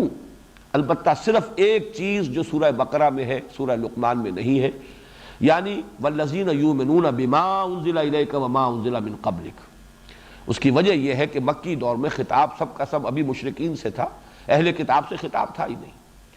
سورہ بقرہ میں چونکہ اس کا جزو اعظم جو ہے وہ یہود سے خطاب پر مشتمل ہے، لہذا وہاں اس کا اضافہ کیا گیا والذین یؤمنون بما انزل الیک وما انزل من قبلک وبالآخرۃ ہم یوقنون، جیسے یہاں ہے ویسے ہی وہاں اولئک علی ھدی من ربہم واولئک هم المفلحون، جو کی تو یہ آیت سورہ بقرہ میں بھی اور سورہ لقمان میں بھی۔ تو اس سے بھی جو ہے ایک روشنی پڑتی ہے۔ اسی طریقے سے جو سورہ بقرہ کے پہلے رکوع کی آخری 2 آیات ہیں، ان الذین کفروا سواء علیہم انذرتہم ام لم تنذرہم لا یؤمنون، بلکہ اس پورے رکوع کی بحیثیت مجموعی سورہ یاسین کے پہلے رکوع سے بڑی مشابہت ہے۔ جیسے کہ یہاں فرمایا گیا کہ اب یہ ایمان نہیں لائیں گے، سواء علیہم انذرتہم ام لم تنذرہم لا یؤمنون، بین ہی یہی الفاظ آیت نمبر 7 ہے سورہ یاسین کی، وَسَوَاءٌ عَلَيْهِمْ أَنذَرْتَهُمْ أَمْ لَمْ تُنذِرْهُمْ لَا يُؤْمِنُونَ، اور اس میں یہاں پر ختم اللہ علی قلوبہم وعلی سمعہم ہے، اور سورہ یاسین میں ہے اِنَّا جَعَلْنَا فِي أَعْنَاقِهِمْ أَغْلَالًا فَهِيَ إِلَى الْأَذْقَانِ فَهُمْ مُقْمَحُونَ وجعلنا من بین ایدیہم صدا ومن خلفہم صدا فاغشیناہم فہم لا یبصرون، ہم نے ان کے آگے بھی ایک روک لگا دی ہے، دیوار کھڑی کر دی ہے، پیچھے بھی ایک روک ہے، دیوار ہے، اور ہم نے ان کو ڈھانپ دیا ہے، اب یہ کچھ نہیں دیکھ رہے۔ تو بالکل وہی الفاظ کہ ختم اللہ علی قلوبہم وعلی سمعہم وعلی ابصارہم غشاوہ ولہم عذاب عظیم۔ البتہ آج جو میں اضافہ کرنا چاہتا ہوں وہ یہ ہے کہ سورہ بقرہ کے ان دو رکوعوں کی بحیثیت مجموعی مشابہت ان کا مثنیٰ قرآن مجید میں سورہ نور کا 5واں رکوع ہے۔ جیسے یہاں 3 گروہ ہمارے سامنے آئے، مومنین صادقین، اولئک علی ھدی من ربہم واولئک ھم المفلحون، اور ان کی صفات کیا ہیں؟ الذین یؤمنون بالغیب ویقیمون الصلاۃ ومما رزقناہم ینفقون۔ بالکل یہ نقشہ جو ہے سورہ نور کے 5ویں رکوع کے اندر پہلے ایمان کی بحث آئی اور ایمان کے لیے تمثیل آئی، ان کا ایمان کیا ہے، نور کیا ہے، ان کے قلب کے اندر ایک قندیل ہے جو روشن ہے، وہ ایمان کی تمثیل اور اہل ایمان کا کردار۔ پھر وہاں 2 شیڈز بیان ہوئے کفر کے، والذین کفروا اعمالهم کسراب بقیعۃ یحسبہ الظمآن ماء حتی اذا جاءہ لم یجدہ شیئا ووجد اللہ عندہ فوفاہ حسابہ واللہ سریع الحساب۔ اور دوسری او کظلمات فی بحر لجی، جیسے یہاں آیا تھا او کصیب من السماء فیہ رعد وبرق، او کظلمات فی بحر لجی یغشاہ موج من فوقہ موج من فوقہ سحاب ظلمات بعضها فوق بعض اذا اخرج یدہ لم یکد یراہا ومن لم یجعل اللہ لہ نورا فما لہ من نور۔ تو بین ہی وہی 3 گروہ جن کا ذکر یہاں ہو رہا ہے، وہی 3 گروہ جن کا ذکر سورہ نور میں ہو رہا ہے۔ وہاں کفر کے 2 شیڈز بیان کیے گئے، ایک کفر کی وہ حالت ہے کہ تاریکی ہی تاریکی ہے، کوئی ملمے کی روشنی بھی نہیں، خیر اور نیکی کا وجود ہی نہیں، صرف نفس پرستی ہے، عیش پرستی ہے، مفاد پرستی ہے، خود غرضی ہے، اس کے سوا کچھ نہیں، جھوٹ موٹ کی بھی کوئی نیکی نہیں۔ یہ تو ہے کفر کی انتہا، ایسے اندھیرے جو بڑے گہرے سمندر میں ہو، بحر اللجی، جو اوپر ایک موج، موج کے اوپر موج، پھر اوپر بھی بادل ہے کہ کوئی چاند کی یا ستاروں کی بھی کوئی انعکاس نہ ہو رہا ہو، تو ایبسلیوٹ ڈارکنس۔ اذا اخرج یدہ لم یکد یراہا، جس کو ہم کہتے ہیں اپنے محاورے میں کہ ہاتھ کو ہاتھ سجائی نہیں دیتا، جب آدمی اپنا ہاتھ نکالتا ہے اس کو بھی نہیں دیکھ پاتا کہ میرا ہاتھ کہاں ہے، حالانکہ سینس آف ڈائریکشن ہے، معلوم ہے کہ میرا ہاتھ یہاں ہونا چاہیے، اس کے باوجود نہیں دیکھ پا رہا۔ یہ انتہائی تاریکی کی مثال ہے۔ یہاں پر وہی مثال ہے صم بکم عمی فہم لا یرجعون، یہ انتہائی کفر کی کیفیت ہے۔ دوسرا وہ ہے وہاں والذین کفروا اعمالہم کسراب، کچھ سراب کے مانند نیکیاں ہیں، کچھ جھوٹی ریاکاری کی نیکی، کچھ دکھاوے کی، کچھ ملمے کی نیکی موجود ہے، کچھ نہ کچھ دمک ہے، کچھ نہ کچھ چمک ہے، کچھ روشنی ہے کردار کے اندر، زندگی میں کچھ نظر آ رہا ہے لیکن حقیقت نہیں ہے۔ اس لیے کہ سراب جو ہے وہ نظر آتا ہے کہ پانی، حقیقت میں پانی نہیں ہوتا۔ پیاسا گھسٹتا ہوا اور اپنی یعنی زبان باہر نکلی ہوئی ہے پیاس کے مارے، لیکن پانی نظر آ رہا ہے، وہ گھسٹتا ہے لیکن اسے پانی نہیں ملتا، موت منتظر ہوتی۔ ووجد اللہ عندہ فوفاہ حسابہ، یہ وہ بین بین کی کیفیت ہے کہ ہے تو کفر، حقیقی نیکی تو نہیں ہے لیکن ملمے کی نیکی، ریاکاری کی نیکی ہے، جو آخرت میں معلوم ہو جائے گا کہ اس کا کوئی وزن نہیں۔ وہی بین بین کا معاملہ نفاق کا یہ ہے کہ جو یہاں پہ بیان کیا گیا، چاہے اس کو کفر کی 2 تمثیلیں کہہ لیا جائے، چاہے اسے نفاق کی 2 تمثیلیں کہہ لیا جائے، اس لیے کہ نفاق بھی در حقیقت کفر ہے۔ ذالک بانہم آمنوا ثم کفروا فطبع علی قلوبہم فہم لا یفقہون۔ اللہ تعالی ہمیں اس نفاق کے مرض سے بچائے۔ میں نے جیسے کہ پہلے بھی کبھی عرض کیا ہے کہ قرآن مجید کے ان مقامات سے گزرتے ہوئے کچھ ایک کیفیت طبیعت میں پیدا ہوتی ہے، اور وہ بہرحال ہر فرد کے دل میں کچھ نہ کچھ احساسات ہوتے ہیں۔ جو میرا تجربہ ہے وہ بھی میں آپ کو اس میں شریک کر لیا کرتا ہوں۔ جب میں یہ ان رکوعوں کی تلاوت کرتا ہوں تو پہلا جب حصہ آتا ہے اولئک علی ھدی من ربہم واولئک ھم المفلحون، اس پر ایک رد عمل طبیعت میں ہونا چاہیے۔ اللہم ربنا اجعلنا منہم، اللہم ربنا اجعلنا منہم، اللہم ربنا اجعلنا منہم۔ اس میں سے ایک ایک چیز کے لیے بھی دعا کیجیے، جیسے رب اجعلنی مقیم الصلاۃ ومن ذریتی، پروردگار اس نماز پر مجھے قائم کر دے، نماز قائم کرنے والا بنا دے، مجھے انفاق کی توفیق عطا فرما، مجھے ایمان عطا فرما، مجھے ہدایت پر قائم کر، اور جو ہدایت تو نے دی ہے اس پر استقامت عطا فرما۔ جب دوسرا حصہ آئے ان الذین کفروا سواء علیہم انذرتہم ام لم تنذرہم لا یؤمنون ختم اللہ علی قلوبہم وعلی سمعہم وعلی ابصارہم غشاوہ ولہم عذاب عظیم، اس پر جو کیفیت میرے قلب میں پیدا ہوتی ہے، الحمدللہ الذی لم یجعلنی منہم، اس پر اللہ کا شکر ادا کیا جائے، پروردگار تیرا شکر ہے کہ تو نے ہمیں ایسے لوگوں میں سے نہیں کیا ہے، اس زمرے سے تو نے بچایا ہے۔ الحمدللہ الذی ہدانا لہذا وما کنا لنہتدی لولا ان ہدانا اللہ، کل شکر تیرے لیے، کل ثنا تیرے لیے کہ تو نے ہمیں ہدایت بخشی ہے اور اس گروہ میں ہمیں شامل نہیں کیا۔ البتہ جب تیسری آئے، اب ظاہر بات ہے اس کا اندیشہ ہر وقت ہر مسلمان کو ہونا چاہیے، جیسے کہ حضور کی حدیث ہے کہ ما امنہ الا منافق وما خافہ الا مومن، نفاق وہ شے ہے کہ اس کا اندیشہ ہوتا ہے صرف مومن کو، اور اس سے اپنے آپ کو محفوظ اور مامون سمجھتا ہے صرف منافق۔ منافق تو یہ کہ جب ایمان کی پونجی ختم ہی ہو گئی تو دعا دیتا ہوں راہزن کو، رہا کھٹکا نہ چوری کا، اب کیا اندیشہ ہے؟ کھٹکا اسی کو ہوتا ہے جس کے پاس کوئی پونجی ہو، کوئی ایمان کی رمق ہو کہ اللہ یہ ایمان میرا سلب نہ ہو جائے، ایمان زائل نہ ہو جائے، یہ دولت مجھ سے چھن نہ جائے۔ تو یہ کبھی بھی انسان کو محسوس نہیں کرنا چاہیے کہ ہمارا اس سے کوئی تعلق نہیں۔ پہلا وہ جو معاملہ ہے الحمدللہ الذی لم یجعلنا منہم، اس اللہ کا شکر ہے کہ اس نے ہمیں ان میں سے نہیں بنایا، ہم ان میں سے یقیناً نہیں ہیں، اللہ کا فضل ہے، اس میں بھی ہمارا کوئی کارنامہ نہیں، اللہ کی دین ہے، اللہ کا فضل ہے، اس کا کرم ہے۔ لیکن تیسرے حصے پر آ کر اللہم ربنا لا تجعلنا منہم، پروردگار ہمیں بچا اس نفاق سے، اللہم انا نعوذ بک من النفاق والریاء، اللہم طہر قلوبنا من النفاق واعمالنا من الریاء وَأَلْسِنَتَنَا مِنَ الْكَذِبِ وَأَعْيُنَنَا مِنَ الْخِيَانَةِ۔ یہ دعا جو ہے اس حصے کو پڑھتے ہوئے انسان کو بار بار اس کو بڑے حضور قلب کے ساتھ جو ہے دعا کو مانگنا چاہیے، اس لیے کہ اس سے بچنا کبھی بھی کسی کے پاس کوئی ضمانت نہیں ہے کہ وہ اس سے بچ جائے گا۔ بڑے سے بڑا آدمی، جتنی جس کے پاس دولت ایمان ہوگی اتنا ہی وہ خطرے میں ہے، شیطان اتنا ہی اس پر مورچہ لگائے گا اور اس کو اس ایمان کی دولت سے محروم کرنے کی کوشش کرے گا۔ بڑے مغالطے میں ہوتے ہیں وہ لوگ جو سمجھتے ہیں کہ ہم مامون اور مسعون ہیں۔ حضرت عمر تک کا حال یہ ہے کہ وہ حضرت حذیفہ ابن یمان رضی اللہ تعالیٰ عنہ سے پوچھا کرتے تھے، انشدک باللہ، کیونکہ حضور نے کچھ منافقوں کے نام انہیں بتا دیے تھے کہ حذیفہ، لیکن ساتھ ہی یہ فرما دیا تھا کہ بتانے کسی کو نہیں ہے، یہ ایک راز ہے میرا، اور اسی لیے ان کا نام پڑ گیا تھا صاحب و سر النبی، نبی کے رازدان ہیں، نبی کا ایک راز ان کے پاس ہے۔ تو حضرت عمر کہا کرتے تھے کہ میں تمہیں اللہ کی قسم دے کر پوچھ رہا ہوں حذیفہ کہ کہیں میرا نام تو ان میں نہیں تھا۔ یہ کیفیت ہونی چاہیے اگر واقعتاً ہمارے اندر ایمان ہے۔ اور ظاہر بات ہے کہ اس سارے کا تعلق، جیسا کہ میں نے عرض کیا، فرائض دین کا وہ جامع تصور اگر سامنے ہوگا، دین صرف نماز روزے کا نام